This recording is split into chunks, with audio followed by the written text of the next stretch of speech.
Hello à tous, ici Anne Ponty et bienvenue dans un nouvel épisode du Chantier. Le Chantier, c'est un podcast maison, travaux et déco dans lequel j'interviewe des personnes inspirantes qui ont réalisé une rénovation. Des particuliers comme vous et moi, ou des décorateurs, entrepreneurs, architectes, bref, des gens qui ont connu ou qui connaissent encore la vie de chantier. Mon objectif, partager des conseils concrets à tous ceux qui se lancent dans les travaux. J'ai moi-même réalisé récemment ma première grosse rénovation, celle de ma maison, et en partageant les avancées des travaux sur mon compte Instagram, je me suis vite rendu compte que le sujet a intéressé beaucoup d'entre nous. Alors bienvenue sur le podcast où l'on n'a pas peur de se salir les mains, où l'on adore parler plomberie, électricité, placo et ponçage de parquet. Bref, bienvenue sur le chantier. Bienvenue à toutes et à tous, c'est parti pour un nouvel épisode du Chantier et cette semaine, j'accueille Marine que je suis allée voir pas très loin de chez moi, près de Bordeaux, dans son ancien séchoir à tabac qu'elle a transformé en maison. Un projet magnifique aux volumes incroyables, mais dont l'ampleur des travaux fait que ce n'est pas un projet de tout repos. Dans cet épisode, Marine vous raconte les 4 années de travaux menés d'une main de maître avec son conjoint Clément, 4 années ponctuées par des coups durs, des galères d'artisans, un accouchement et un déménagement, le tout en n'ayant pas assez de budget, en faisant le plus gros des travaux eux-mêmes et en s'occupant de leurs 3 enfants. Elle vous raconte le coup de cœur instantané qu'ils ont eu pour cet endroit lors de leur première visite, le pire et meilleur moment de ces travaux, ce qu'elle a appris de cette expérience de quasi-reconstruction d'une maison, mais aussi comment un chantier peut mettre un couple à rude épreuve, puis le rapprocher jusqu'à décider de se marier. Et Marine fait le bilan de ces 4 ans de projet titanesque qu'ils continuent encore aujourd'hui tous les deux de mener fièrement, à bout de bras, même s'ils se sentent un peu parfois à bout de souffle. Vous pouvez retrouver la magnifique visite photo de la maison sur lechantierpodcast.fr dans l'onglet Home Tour en cliquant sur l'épisode 92 ainsi que les avant-après des travaux qui sont vraiment géniaux. Mais je ne vous en dis pas plus et je laisse place à l'histoire du chantier de Marine. Bonjour Marine. Bonjour Anne. Bienvenue sur le chantier. Merci. Marine, tu es infirmière de métier, mais depuis quelques années, il y a autre chose qui occupe une grande partie de ton temps. C'est la rénovation. Et pas n'importe quelle rénovation, puisque tu rénoves un bien assez atypique, on va dire. En tout cas, tu as choisi avec ton compagnon, Clément, c'est ça ? C'est ça. D'acheter un séchoir à tabac. Double. Un séchoir à tabac double, tu as raison de le préciser, et de le transformer en maison. Ça fait hyper longtemps que j'ai envie de faire un épisode sur un séchoir à tabac, donc je suis trop contente qu'on y arrive. En plus, ça fait plusieurs fois qu'on reporte et tout. Ça y est, le jour est arrivé. Je remercie d'ailleurs au passage Marie du compte La Villa d'Aville, qu'on embrasse bien fort. C'est elle qui m'a parlé de toi en fait. On est copines, ouais. Bah ouais, elle m'avait dit, elle était passée dans l'épisode 46 et elle m'avait, je crois qu'à la fin, tu vois, elle m'avait dit, quand je lui avais demandé qui aimerais-tu entendre sur ce podcast après toi, elle m'avait parlé de toi. Et donc depuis ce moment-là, je ziote le moment où je pourrais venir. Et j'avais attendu que tu avances un peu plus dans tes travaux, parce que c'était il y a 2 ou 3 ans à l'époque. Et voilà, on y est. Alors, est-ce que pour commencer, tu peux s'il te plaît te présenter, nous dire d'où tu viens, ce que tu fais dans la vie et avec qui tu habites ici ? Alors moi, je suis Marine, j'ai 33 ans, je suis infirmière, probablement en reconversion parce que je suis arrivée au bout de ma carrière. D'accord. J'habite ici avec Clément, mon compagnon, qui est bientôt mon futur mari d'ailleurs. Trop bien. Et on vit ici avec nos enfants, donc ma grande Lina qui a 11 ans, ma moyenne Romy qui a 6 ans et le petit dernier Laël qui a 3 ans et qui est né dans cette rénovation. Ah ouais, donc il va y avoir un dossier aussi, un sujet grossesse, accouchement en plein travaux, on adore. Alors dis-moi tout, comment cette histoire a démarré avec cet endroit ? Pourquoi vous vouliez déménager à l'époque ? Quel était votre projet d'achat immobilier ? Quels étaient vos critères de recherche ? Tout ça. Alors cette maison, c'est vraiment le hasard. En fait, on avait acheté une première maison qu'on avait rénovée et pas de chance pour nous, notre voisin était fou. Vraiment. Ah, c'est vrai, tu m'avais raconté cette histoire. Donc, on a dû partir parce que ça devenait dangereux pour nous, notre santé mentale et physique. Donc, il fallait qu'on parte. Donc, on n'avait même pas terminé notre première maison, qu'on l'a mise en vente et on l'a terminée pour pouvoir la vendre à un prix correct, pour pouvoir rebondir sur un projet. D'accord. Donc, Vous étiez pas loin, dans le coin aussi ? On était à peu près à une 30aine de minutes d'ici. D'accord. On était vraiment au niveau de Bordeaux et là, on est un peu plus éloigné de Bordeaux. Ok. Donc, vous étiez dans le coin et Et donc, Gros problème de voisinage. Exactement. Donc on s'est retrouvés à devoir vendre. Donc on a vendu dans l'urgence et on a eu une chance, c'est qu'on a vendu en 1 mois et demi à peu près la maison. D'accord. Donc là, on s'est retrouvés... C'était une maison qui était à peine terminée, pas vraiment terminée d'être rénovée. On l'a terminée. Okay. En fait, on l'a terminée. Alors après, c'était pas des travaux comme ici. C'était de la décoration. On avait fait le plus gros et là, c'était plus que de la déco, les plaintes. Voilà, faire quelque chose de propre. Donc on l'a fait.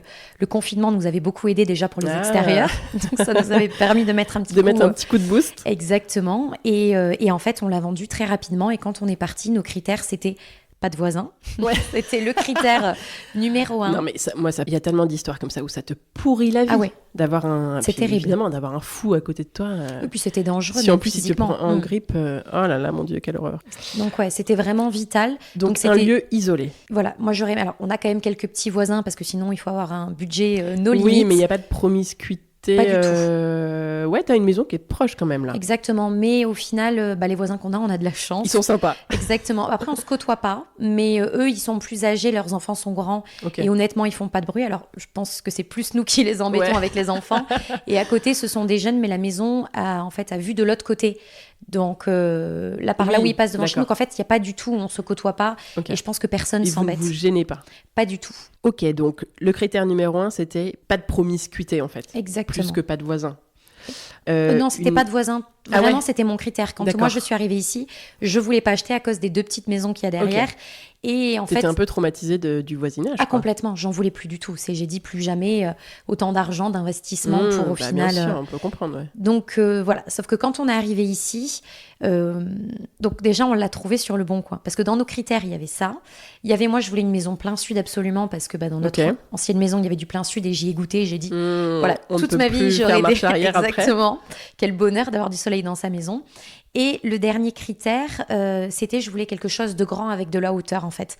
Au niveau, une grange, peu importe, je voulais vraiment quelque chose de grand. Et donc, je suis allée sur le bon coin. Et une maison avec un certain nombre de mètres carrés ? Non, il n'y avait pas d'autres critères, c'était nos 3 critères. Donc Ouais, mais tu voulais pouvoir faire quoi, 2-3 chambres minimum, quoi ? Oui, un minimum. Et du jardin. Exactement. Après, on était prêt à construire quand même. On a visité des maisons qui étaient petites et on était prêt à construire à côté pour agrandir la maison. D'accord. Vraiment, c'était juste ces critères-là. Il n'y en avait pas plus. Il n'y avait pas de critères de lieu. On voulait juste partir et pas de voisins. Nous, peu importe, autour de la Cube, tant qu'on n'était quand même pas trop loin de la Cube, vu qu'on est bordelais, on voulait quand même rester aux alentours pour pouvoir retourner de temps en temps sur Bordeaux, voir nos amis, nos familles. Mais voilà, il n'y avait pas de critères. Ça pouvait être tout autour, à peu près à 1 heure. Est-ce que vous regardiez aussi les terrains à construire ? Non. Je voulais absolument vous vouliez quand même une base, un bâtiment de base, quoi. De base, on voulait une girondine comme on avait un petit peu avant, et on aurait aimé une grange comme ça se fait beaucoup. Il y a souvent la girondine et la grange, du moins qui étaient souvent collées. Et on voulait repartir sur exactement ce style de projet. Et au final, on est tombé sur ça et c'était le hasard parce qu'on ne connaissait même pas les séchoirs à tabac quand on l'a visité. Ok.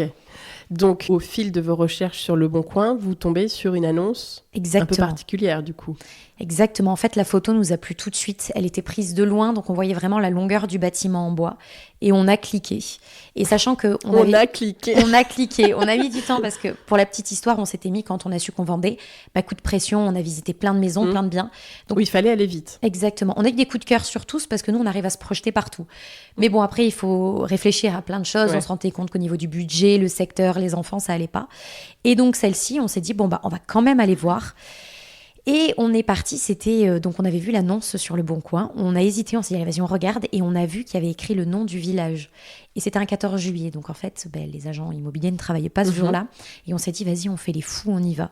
Et donc on y a été, et le village n'étant pas très grand, et au vu de la taille de la bâtisse, on a trouvé tout de suite le séchoir. Donc on est arrivé une première fois, mais on n'a pas osé rentrer dedans, parce que forcément on n'avait pas... Donc... Alors attends, pardon, que disait l'annonce ? T'avais 2-3 photos Il y avait 2 photos, je crois. Okay. Il y avait l'extérieur et une photo de l'intérieur où on voyait qu'il y avait la hauteur sous plafond comme je voulais. D'accord. Et la photo qui était faite à l'extérieur, on voyait pas les 2 maisons qu'il y a sur le côté, donc j'avais vraiment l'impression qu'il y avait rien autour. Que c'était au milieu d'un champ. Exactement, donc ça remplissait tous les critères. En soi, elle est au milieu d'un champ parce qu'on est tous entourés de champs, mais il y a ces 3 maisons. Et pour la petite histoire, c'est la maison de maître. Ici, c'était le séchoir de la maison de maître. Et à côté, c'était la ferme. Donc c'est pour ça qu'on est tous les 3 collés, parce qu'en fait, c'était la même bâtisse, c'est la même propriété. En fait, quand on arrive, il y a plein de séchoirs à tabac avec la maison à côté, c'est trop rigolo. Donc, vous arrivez, vous voyez, qu'est-ce que vous ressentez là quand vous voyez Alors, cet Clément, endroit ? un énorme coup de cœur. Moi, je boude les maisons à côté. Ah voilà. Oui, on s'est arrêté sur ça. Et le lendemain, l'agent immobilier a rappelé, parce qu'elle travaillait le lendemain, et elle nous a dit, vous pouvez venir visiter. Donc on a été visiter Clément, lui il était chaud, il était vraiment chaud. Moi j'avoue que les maisons me dérangeaient énormément. Donc on est rentré dedans. Et en fait, quand on est rentré dans la pièce de vie par là où tu es rentré, on s'est regardé. Et en fait, on a su tout de suite qu'on allait acheter, qu'on allait faire une proposition. Et on a fait une proposition au prix à cette visite-là. On n'a pas réfléchi en fait. Vraiment, on est rentré, on s'est dit waouh. On s'est regardé, on s'est souri et on a su tous les deux que on n'a même pas parlé en fait. C'était plié quoi. Voilà. Et on a visité à côté parce que les autres maisons étaient aussi en vente. Et il n'y a pas eu ce coup de cœur. Vraiment, c'était celle-ci. C'était pas la ferme. C'était vraiment celle-là où il y a eu de coup de cœur quoi. Alors que la ferme, c'était une jolie maison en pierre. Alors, c'était énormément... Oui, ça en est une maintenant, mais c'était en état de ferme quand nos voisins ont acheté. Donc, ils ont fait pareil, énormément de boulot dedans pour rénover. Et la maison qui était un peu plus maison de maître, elle n'était pas à vendre. Elle venait d'être achetée. Ah, ok. Et on aurait pu, je pense, craquer sur la maison de maître. Parce que de base, c'était un peu ce style de maison-là qu'on cherchait.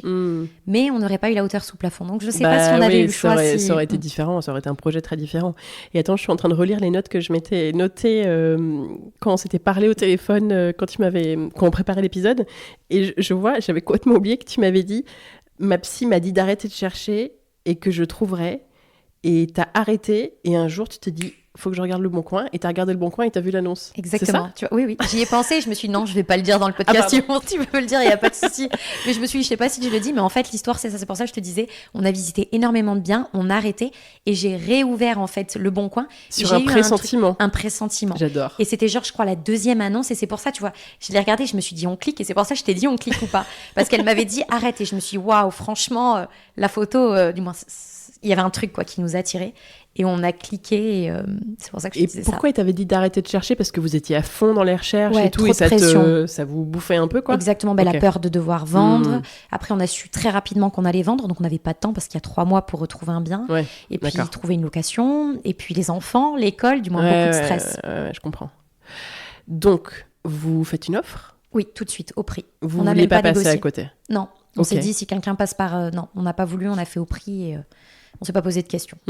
Ça coûte combien un séchoir à tabac ? Alors nous, on l'a acheté... Parce que c'est pas... Enfin, tu vois, c'est des murs en... Bon, t'as quand même une belle charpente, mais c'est 4 murs en bois un peu bricolés, quoi. À l'époque, ça coûtait pas cher, sauf qu'il y a un moment où c'est devenu un peu, on va dire, populaire. Et puis... grâce à toi, entre autres. J'aurais aimé, mais non. Non, il y en avait déjà beaucoup qui sont rénovés depuis des années. À la base, ça ne coûte pas cher, sauf que maintenant que les gens ont bien compris qu'on pouvait en faire des habitations, nous, on l'a acheté avec un permis de construire. Donc, on l'a pas acheté en l'état. En fait, elle avait déjà fait des plans avec une architecte et elle l'a vendu en disant, il y a bien déjà un permis qui est posé. Et qui avait été accepté. Exactement. Donc, en fait, elle nous l'a vendu beaucoup plus cher. On l'a acheté 135 000 €. À mon avis, s'il n'y avait pas eu tout ça, on aurait pu l'acheter 35 000 € sans problème. Ah ouais. Ah oui. On connaît des gens qui en ont acheté alors qu'ils sont un peu plus éloignés, mais c'est les prix. Et au final, il y en a plein autour de nous. On regarde les budgets et maintenant, les budgets explosent. Après, nous, on l'a payé plus cher parce qu'il y a 2 séchoirs. Souvent, il n'y a qu'un seul séchoir. Grand. Exactement. Donc, on en a du coup acheté 2. Plus le terrain, vu qu'on a à peu près, je crois, 3 ou 4 000 m² de terrain. Ah ouais. Et puis, tu es bien content aussi de ne pas avoir à t'occuper du permis de construire, qui est quand même un truc un peu lourd parfois à gérer, avec potentiellement des complications, des allers-retours, etc. On a fait un permis modificatif parce que moi, ça ne me convenait pas comment la maison avait été dessinée. J'ai fait vraiment à ma sauce, mais... Donc, c'est-à-dire que tu dis à la mairie, bonjour, on a acheté cet endroit, il y avait un permis accepté, voilà les modifications qu'on souhaiterait apporter. Alors ça, on l'a fait avant d'acheter, parce que moi, je voulais être sûre de pouvoir modifier comme je voulais. On avait mis une clause en disant que si c'était pas accepté, en fait, on n'achetait pas. Donc, on a été à la mairie, on a de la chance, on a un super maire ici qui est jeune, qui est dynamique, qui aime tous les projets, qui est vraiment super. Et en fait, on a été le voir et je dis, voilà, nous, on veut racheter le séchoir. Voilà les plans que je propose. Et en fait... tu peux bien sûr, vous êtes jeune, vous avez des enfants, c'est la vie, venez. Il était hyper enjoué et du coup, il nous l'a validé. On l'a envoyé et le permis modificatif, on l'a reçu sous 1 semaine. Ah ouais, c'est là où on voit la différence entre la ville et la campagne. Nous, ici, ils sont au taquet dans notre campagne. Enfin, je pense que tu as des campagnes où ils sont pas au taquet comme ça. Exactement, mais ici, dans le coin, on envoie un truc tac au tac. Si génial. Tout est rempli, en 1 semaine, tu as le retour. Trop bien. Un séchoir à tabac, c'est quoi l'histoire de ces endroits ? En fait, c'est des espèces de grands hangars. Bon, faut aller voir les photos sur lechantierpodcast.fr. Il y a le home tour, les avant, après et tout.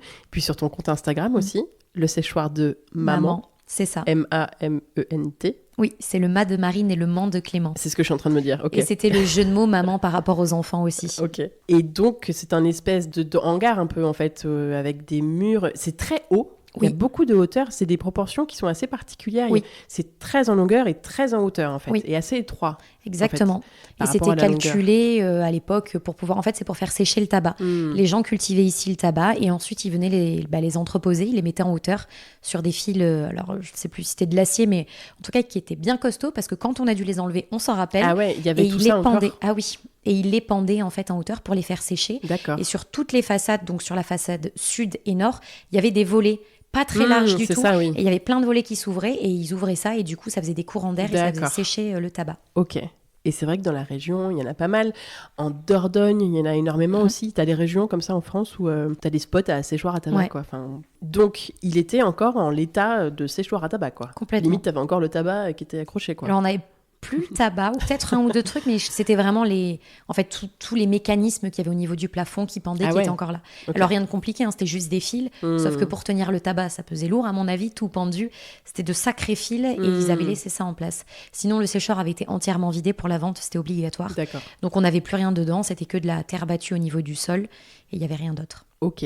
Vous vous êtes dit que vous seriez bien ici ? Tu m'as dit c'était un petit coup de folie, quoi. Parce que vous aviez fait des travaux, mais pas non plus des trucs énormes. Exactement. On s'est lancé, franchement, quand on est passé à la structure de la maison, j'ai pleuré, je me suis dit, mais pourquoi on a fait ça ? Ouais, c'était quand même un sacré truc, quoi. Ouais. Au début, non, on ne s'était pas posé la question, mais vraiment, quand je me suis rendu compte qu'on ne savait pas comment faire l'ossature, qu'on n'y arrivait pas, je me suis dit, dans quoi on s'est lancé ? En plus, j'étais enceinte, je crois. Déjà ? Donc, d'accord. Ouais, je suis tombée enceinte très rapidement de l'aile. Ok. Quelle surface ça faisait ? Au sol, parce qu'il y avait juste le sol, il n'y avait pas de mezzanine ou quoi ? Ça faisait 200 mètres carrés au moins, non, non, entre les deux. Non. C'est pas loin. Là, t'as dit il y a 300 en tout maintenant ? Ouais, il y a quasiment 300. Ouais, bon, ça faisait entre 150 et 200, quoi. Exactement. Donc c'est grand. Enfin, tu vois, c'est vraiment des volumes. Puis la hauteur, il y a 7... tu m'as dit combien ? 7 mètres ? Alors, dans la pièce de vie, je crois que c'est 6 mètres 50. Okay. Et au fêtage au plus haut, au niveau de la toiture, je crois que c'est 7 mètres. Ouais, c'est ça. Donc, faut oser se lancer, quoi. Mais bon, là, ton rêve de grange et de grand volume était... voilà, t'étais en plein dedans. En fait, je me suis tout de suite projetée et on s'est pas posé les questions. Il fallait partir, on a eu un coup de cœur. L'agent immobilier en plus nous a dit mon père a un appartement en location si vous voulez, donc en fait on a tout de suite trouvé où est-ce qu'on allait habiter. Donc en fait tout se goupillait bien. Okay. Et voilà, ça s'est fait naturellement et puis après tout s'est aligné. Ouais. Alors on y croit pas, mais moi j'ai perdu ma maman et j'ai eu l'impression d'avoir plein de signes dans cette maison et je me suis dit c'est sûr c'est celle-ci, genre vraiment. Donc on s'est pas posé de questions, on a foncé tête baissée sans réfléchir. Okay. Et je pense qu'il y a quelques fois où ça nous a causé un petit peu tort parce qu'on n'a pas vraiment réfléchi avant d'agir. Et d'ailleurs c'est très souvent qu'on recommence les choses parce qu'on se dit on aurait peut-être dû réfléchir. Donc on refait ce qu'on a déjà fait parce qu'on se rend compte que ce qu'on a fait ça va pas. D'accord. On va en parler en parlant des travaux. Donc séchoir double, c'est-à-dire qu'il y avait 2 séchoirs en enfilade en fait. Oui. L'un, dans la longueur. Il y en avait un qui était avec comme un soubassement en fait en pierre. qui tenait le bois en pierre et l'autre en parpaing, c'est ça ? Oui, ils ont été faits à 2 moments différents. Ok. Il y en avait un qui était plus ancien. Exactement. Avec la pierre, j'imagine. Exactement. En fait, concrètement, c'était un soubassement en pierre, 4 murs en bois un peu brinque-ballant. Ah non, pas du Alors tout. En fait, les fermes sont toujours là et ça tient et c'est là où on voit qu'à l'époque... Oui, parce que la charpente, par contre, était super. Ah oui, rien à dire, on l'a gardé, on n'a eu rien à faire. Après, il a fallu consolider et refaire le bardage parce que le bardage tenait en fait. Mais c'est ça en fait, le bardage quand tu le vois comme ça fait un peu de briques et de broc, mais pas tant du que tout. ça. Ah okay. Non, il était... Alors nous, on devait le refaire pour l'habitation, ça avait un certain nombre d'années. Il y en a qui le gardent, hein. Mais après je me dis, si c'est au bout de 15 ans, nous on a projeté ou pas de rester ici, mais en tout cas au moment quand on a acheté, oui. Et on s'est dit, on peut pas garder ça comme façade, ça collait pas avec nos ouvertures. Oui. Ce qu'il faut savoir, c'est que tout était peint en plus en noir avec, je sais pas si c'était pas du charbon. Je veux ouais, pas c'est dire foncé, c'est très foncé. Donc ce qui est très bon parce que c'est contre les termites, etc. Donc, d'accord. Mais nous, par rapport aux ouvertures et aux projets qu'on avait, c'était pas possible de garder. Et d'ailleurs, beaucoup de séchoirs à tabac, même en face, je sais pas si tu as vu, ils sont refaits et le bardage est refait à neuf. Oui. Je crois que j'en ai vu un en arrivant là qui était où il y avait des ouvertures, mais qui avait le bardage d'origine. Et c'est vrai que c'est un peu particulier du coup. Ça dépend. Il y en a, ça peut être bien fait. Il y en a, bon, c'est pas foufou. Et puis après, nous, on a tout arraché. Il y a des endroits où c'était correct et il y a des endroits où il fallait le changer. Okay. Où le bois avait trop vécu, il était imbibé d'eau. Mais donc, c'était en gros 4 murs en bois, un toit et de la terre battue au sol, quoi. Exactement. Il y en avait un, c'était de la terre battue, et l'autre, c'était des planches qui étaient posées à même le sol. D'accord. Donc, en fait, c'était... Enfin, tu vas nous raconter ce que vous avez gardé. Pas grand-chose. Qu'est-ce que vous avez gardé? Tu vois, comment vous êtes projeté dans ces travaux? Est-ce que l'agent même, elle vous a dit, alors, vous pouvez faire ça, ça, ça? Qu'est-ce qui était prévu dans le permis? Le permis a dû vous aider à vous projeter Non. quand même, non? Non, vraiment, non. En fait, quand je suis rentrée, je me suis projetée tout de suite, j'ai vu. Et donc, j'ai vu les volumes. J'ai pris une feuille en rentrant le soir à la maison et c'était parti. J'ai dessiné durant des jours en fonction de ce que j'avais en tête. Mais non, ce qu'ils avaient prévu, c'est vraiment des maisons classiques comme on voit un petit peu maintenant, où il y avait la possibilité peut-être de faire plusieurs logements. Du moins, quand on achetait, on était un peu libre. Donc vous n'avez pas du tout suivi les plans qui étaient faits du tout. avec ce permis-là, d'accord. Eux, ils avaient prévu de faire un garage à l'intérieur au niveau de la pièce de vie, donc ce qui coupait le séchoir et qui le rapetissait. Ça n'avait rien à voir. Elle avait gardé beaucoup le principe des meurtrières au niveau des fenêtres. Alors nous, c'est passé. Il y a certains endroits où ils nous demandent de respecter ça parce que c'est pour respecter au niveau de l'image comment c'était avant de faire la même chose. Mais nous, voilà, le maire nous a dit carte blanche, vous faites ce que vous voulez. Faites des grandes baies vitrées. Exactement. C'est vrai que c'est un peu particulier. Et je pense que c'est peut-être ça que j'ai vu tout à l'heure. Tu vois, c'était des toutes petites fenêtres. Oui.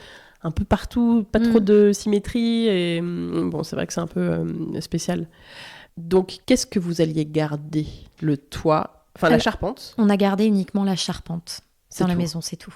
Le petit soubassement, là, un peu en pierre? Alors, on l'a quasiment cassé partout parce qu'on a fait des baies vitrées partout. Ouais. Mais oui, les morceaux qui sont un peu restés, quoi. Exactement. Sinon, on voit à certains endroits, tu vois, où dans la maison... On voit comme des petits décrochés, c'est parce qu'en fait, on a quand même gardé au niveau des parpaings. Il y avait des endroits où ils avaient fait des plots et ça, on n'a pas voulu y toucher parce qu'on s'est dit, si c'est fait de cette façon-là, c'est que ça a été calculé pour une raison. Exactement, donc on n'y a pas touché. C'est pour ça qu'il y a certains endroits où on n'a pas pu faire d'ouverture parce qu'on n'a pas touché au soubassement. Niveau, en fait, justement, du moins juste pour la structure, quoi. Clairement, c'était pour s'assurer que ça tienne dans le temps. C'était donc presque une reconstruction, en fait. Complètement. En fait, on a cassé pour reconstruire. En gardant la charpente. Exactement. Donc j'imagine qu'il a fallu construire au fur et à mesure pour soutenir la charpente, enlever ce qui la tenait avant. Enfin, ça devait être un plus ou moins. On a un peu fait les foufous. J'avoue qu'on s'est un peu chauffé. Je crois qu'il n'y a pas d'autre mot.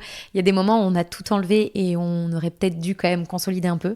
On a eu de la chance. Après, voilà, c'était très bien fait à l'époque. Du moins, on n'avait pas de doute sur la solidité. On voyait bien que le bien, il tenait la route. D'accord. Le deuxième séchoir, quand on l'a fait, on a commencé par lui. C'est celui-ci qu'on a cassé en premier. On avait fait l'étage. Donc, en fait, il y avait quand même déjà tout l'étage, la structure de l'étage qu'on avait créé, qui tenait déjà tout. Donc, ça, on savait que c'était sûr. Et on a pris un peu la confiance avec lui quand on a attaqué le deuxième. Mais par contre, on faisait qu'une façade, on cassait pas tout d'un coup. On faisait par exemple que la façade sud, on cassait toute la façade sud, mais la façade nord de l'autre côté et un côté était plein. Donc voilà. Mais il y en a qui nous ont dit, vous aurez peut-être dû juste couper un petit bout, refaire de suite. Non, nous, en fait, quand on était dedans, on cassait et puis après, on refaisait. Donc là, l'étape suivante, ça a été quoi? Vous avez validé un budget de travaux, même avant d'acheter. J'imagine que vous avez fait venir des artisans. La petite histoire, c'est que vu que la maison faisait un certain nombre de mètres carrés, on a été obligé de prendre une architecte pour valider nos plans. Tout à fait, oui. Et en fait, elle nous a rappelé quelques jours après, elle nous a dit, ne le faites pas, vous n'aurez pas le budget. Donc là, ça a été un gros coup de massue. On s'est dit, waouh, on se projette, ça y est, on est motivé, on n'a pas l'argent. Elle vous annonçait combien de budget? Au prix du mètre carré, je ne sais plus. C'était. Disons 1005 du mètre carré, voilà, c'était 300. Énorme. Et là, on s'est dit, ça va bloquer, il va y avoir un. Du moins, on a commencé un petit peu à paniquer. Ouais. Et on s'est dit, qu'est-ce qu'on fait? On a un coup de cœur, on n'a pas l'argent, qu'est-ce qu'on fait? Et en fait, on s'est dit, vas-y, on y va et on verra bien. Donc, on s'est lancé. Tête baissée dans cette rénovation sur beaucoup de choses. On a fait faire des devis, on a fait plein de choses. On voyait bien que ça allait pas passer jusqu'au bout, mais on était prêts. Et à la fois, on s'est dit, on va tout faire, on va économiser. Voilà. Ouais, vous vous êtes dit, on va faire beaucoup de nous-mêmes? Ah oui. Ça, c'était dans les plans depuis le début? Pas autant, je pense. Ouais. En fait, vraiment, on a foncé tête baissée, on s'est pas posé de questions. D'accord. On s'est dit, voilà, on a fait des budgets, on a vu qu'on pouvait avoir quelques murs, qu'on pouvait avoir du bois, qu'on pouvait avoir de l'électricité. On s'est dit, vas-y, on se lance et si on doit la faire sur plusieurs années, on la fera sur plusieurs années. Bah oui. Sauf qu'au final, une fois lancé, on s'est dit, non, c'est maintenant qu'on y est, on fait tout. On fait tout. Il n'y a pas de question de faire un coup à droite, un coup à gauche. Sinon, là, elle nous avait conseillé de rénover qu'un des deux séchoirs. Ouais. Sauf que dans ces cas-là, ça n'avait aucun intérêt. On rachetait une maison et puis ça aurait été une maison un peu lambda. Oui. Là, l'intérêt, c'était d'avoir un bien un peu exceptionnel et atypique. Je comprends. Donc, vous aviez un budget travaux, mais vous êtes dit, non, on va se débrouiller, on verra. Vous êtes parti un peu dans le flou au niveau argent, quoi. Oui. En sachant qu'on n'aurait pas l'argent. Ouais, surtout, et on savait qu'on n'aurait pas l'argent pour terminer. Parce que vous aviez un emprunt à faire ? Oui. Et vous avez emprunté donc le max que vous pouviez emprunter. Exactement. Mais vous saviez pas si ça couvrait tout, quoi. Et ça ne couvrait pas tout. On le savait. Alors attends, je viens de faire mon petit calcul, mais en gros, si je prends 280 mètres carrés fois 1500 euros du mètre carré, ça fait un peu plus de 400 000 euros de travaux. Et donc vous aviez quoi comme budget là avec votre emprunt et tout ? On avait une maison inclus plus travaux, un tout petit peu plus de 300 000. Ok, donc ça ne passait pas du tout. Du tout, mais du tout. Mais on y va quand même et on verra. Ouais. Qui vivra, verra. Exactement. L'idée, c'était quand même de prendre donc cette archi pour le début et la partie plan, pour le suivi de chantier après aussi ou pas ? Non, du tout. Okay. C'était vraiment pour qu'elle dessine les plans que moi j'avais dessinés, parce qu'au niveau de la loi, c'était obligatoire. Donc on l'a pris pour qu'elle remplisse les DP, tout ce qu'il y avait à faire, etc. D'accord. Qu'elle redessine mes plans et que tout soit en fait dans la légalité. Et après, comment vous imaginiez les travaux ? Est-ce que vous vouliez quand même un maître d'œuvre, enfin quelqu'un qui chapeaute tout ça ou... Non. En fait, pour notre première maison, on avait pris un maître d'œuvre et clairement celui-ci, alors je pense que c'est pas le cas de tous, mais en tout cas le nôtre, on l'a payé à rien faire. Ce n'est pas le cas de tous, je te rassure, je te confirme, heureusement. Mais, en tout cas, celui qu'on avait pris, c'était le cas. Ça nous a dégoûté et j'ai dit plus jamais. Parce que c'est moi, avec Clément, on avait fait en fait tous les deux le suivi de chantier. Donc j'ai dit, pour cette maison, il est hors de question qu'on prenne quelqu'un. Parce qu'en fait, on va peut-être payer pour rien et au vu du moins de la taille. Ouais, tu peux pas te permettre de payer quelqu'un à rien faire là. Vous vouliez quand même prendre des artisans en direct du coup pour les postes pour lesquels il vous semblait nécessaire d'avoir un artisan. Exactement. La toiture. Okay. On a pris un charpentier parce que ça, moi je voulais pas prendre de risques avec l'eau. Il fallait refaire tout le toit ? Pas forcément, c'était limite. Il y avait des endroits où ça pouvait passer, mais je me suis dit, si on reste vivre ici, si c'est pour le refaire dans quelques années, alors que le jardin est fait, qu'on me ramène, qu'on me défonce mon jardin, je dis non. Donc en fait, on s'est dit, quitte à y être, on refait tout. Donc on a tout refait. Et puis vous vouliez garder la charpente qui était saine, mais il y avait quand même des petites choses à faire dessus, j'imagine. Exactement. Et puis après, il y avait la partie couverture. Et on a pris un pro, ouais. Et pour quoi d'autre ? On a pris la plomberie aussi et l'électricité par rapport aux assurances. Et c'est tout ? Et c'est tout. Toute l'ossature, les murs et tout, vous avez fait ça vous-même ? On a fait ça ensemble. Tous les deux. Avec... La pose des fenêtres, des baies et tout ? Oui. Ah ouais. Ça d'ailleurs, je recommande pas. Ouais. Quand on n'est pas professionnel. Avec le recul. Là, c'est particulier, ouais. On avait rencontré quelqu'un qui nous avait un petit peu, on va dire, chauffé, qui nous a dit, mais si, c'est trop facile. Et ça, c'est vraiment le regret que j'ai, c'est qu'on n'aurait pas dû les poser parce qu'on se voit que c'est pas fait par des pros. C'est pas parfait et je recommande pas. Ouais, ou alors faut être accompagné d'un pro. Faut le faire avec quelqu'un qui sait faire, quoi. Ouais, exactement. Juste pour ajouter, je précise, donc on a fait tous les deux avec Clément la structure, l'ossature, mais il y avait aussi Daniel, et je tiens à le préciser. C'est qui Daniel ? Daniel, c'est le papa d'un meilleur ami de Clément qui a été très présent avec nous dans la rénovation et qui s'est énormément investi. Il venait passer des week-ends entiers à la maison.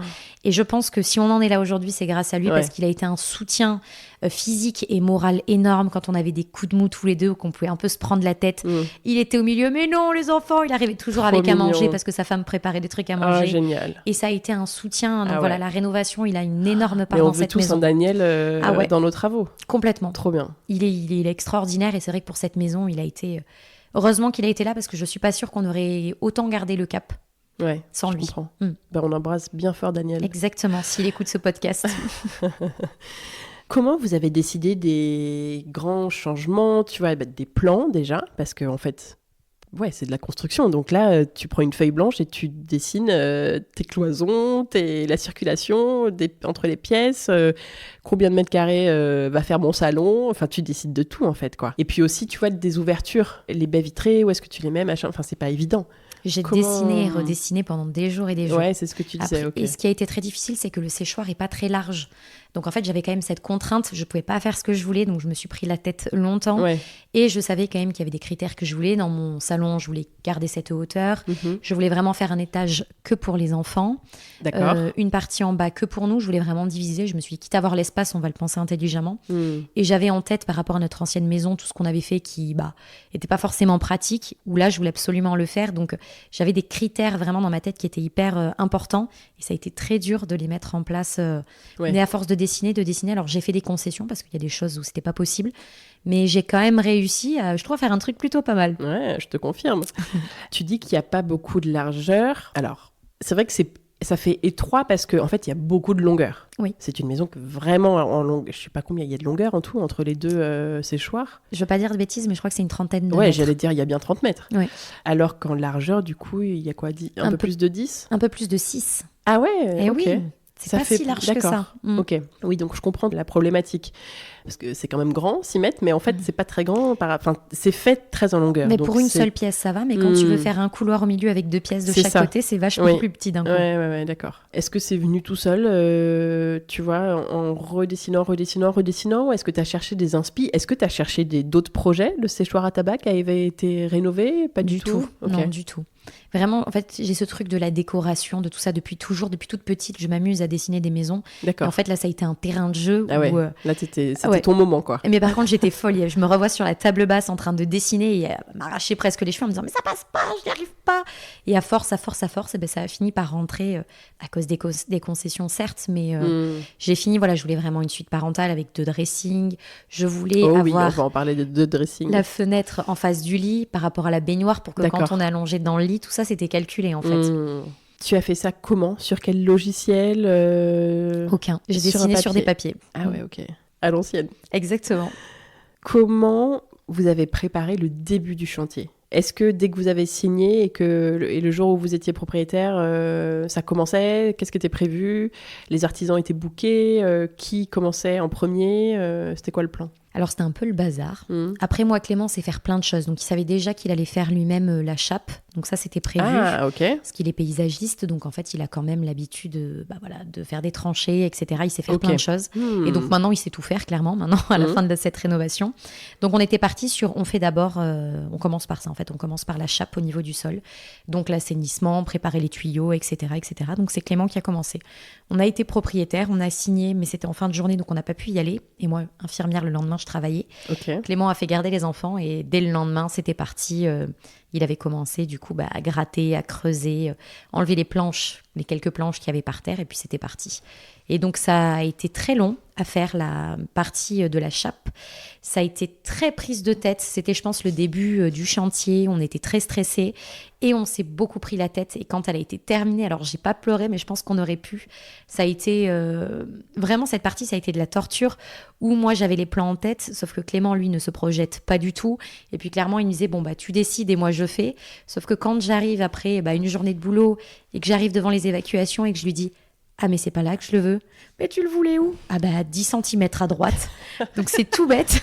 Mais pour moi ces 10 cm étaient très importants et quand il devait recommencer, on s'est pris la tête plusieurs fois. Ouais, je comprends. La chape a été terrible. Vraiment pour notre couple ça a été très dur. Il faisait froid vu qu'on était en décembre. Donc il se pelait, il pleuvait. Ici c'est de la glaise. Donc il était avec ses bottes, il avait de la boue partout sur lui. Vraiment c'était... la chape a été horrible. On a commencé par ça et quand on l'a terminé... Et à la fois, ça a été le début du chantier et le début a été difficile, mais vers la fin, on a impliqué nos enfants, on s'est un peu remotivé et on a réussi à repartir, en fait, à créer la dynamique qui allait être la dynamique de nos travaux. Et je pense que sans ça, on aurait pu se séparer et ça aurait pu complètement éclater. Okay. On s'est dit, voilà, on est une équipe, on fait front ensemble, nos enfants seront là avec nous et tout le chantier, je l'ai fait avec lui, même enceinte sur la fin quand je ne pouvais plus rien faire. Du matin au soir, j'étais là, assise sur une chaise. Je déplaçais ma chaise en fonction de la pièce dans laquelle il allait. Et on est restés ensemble avec les enfants et c'est un merveilleux souvenir.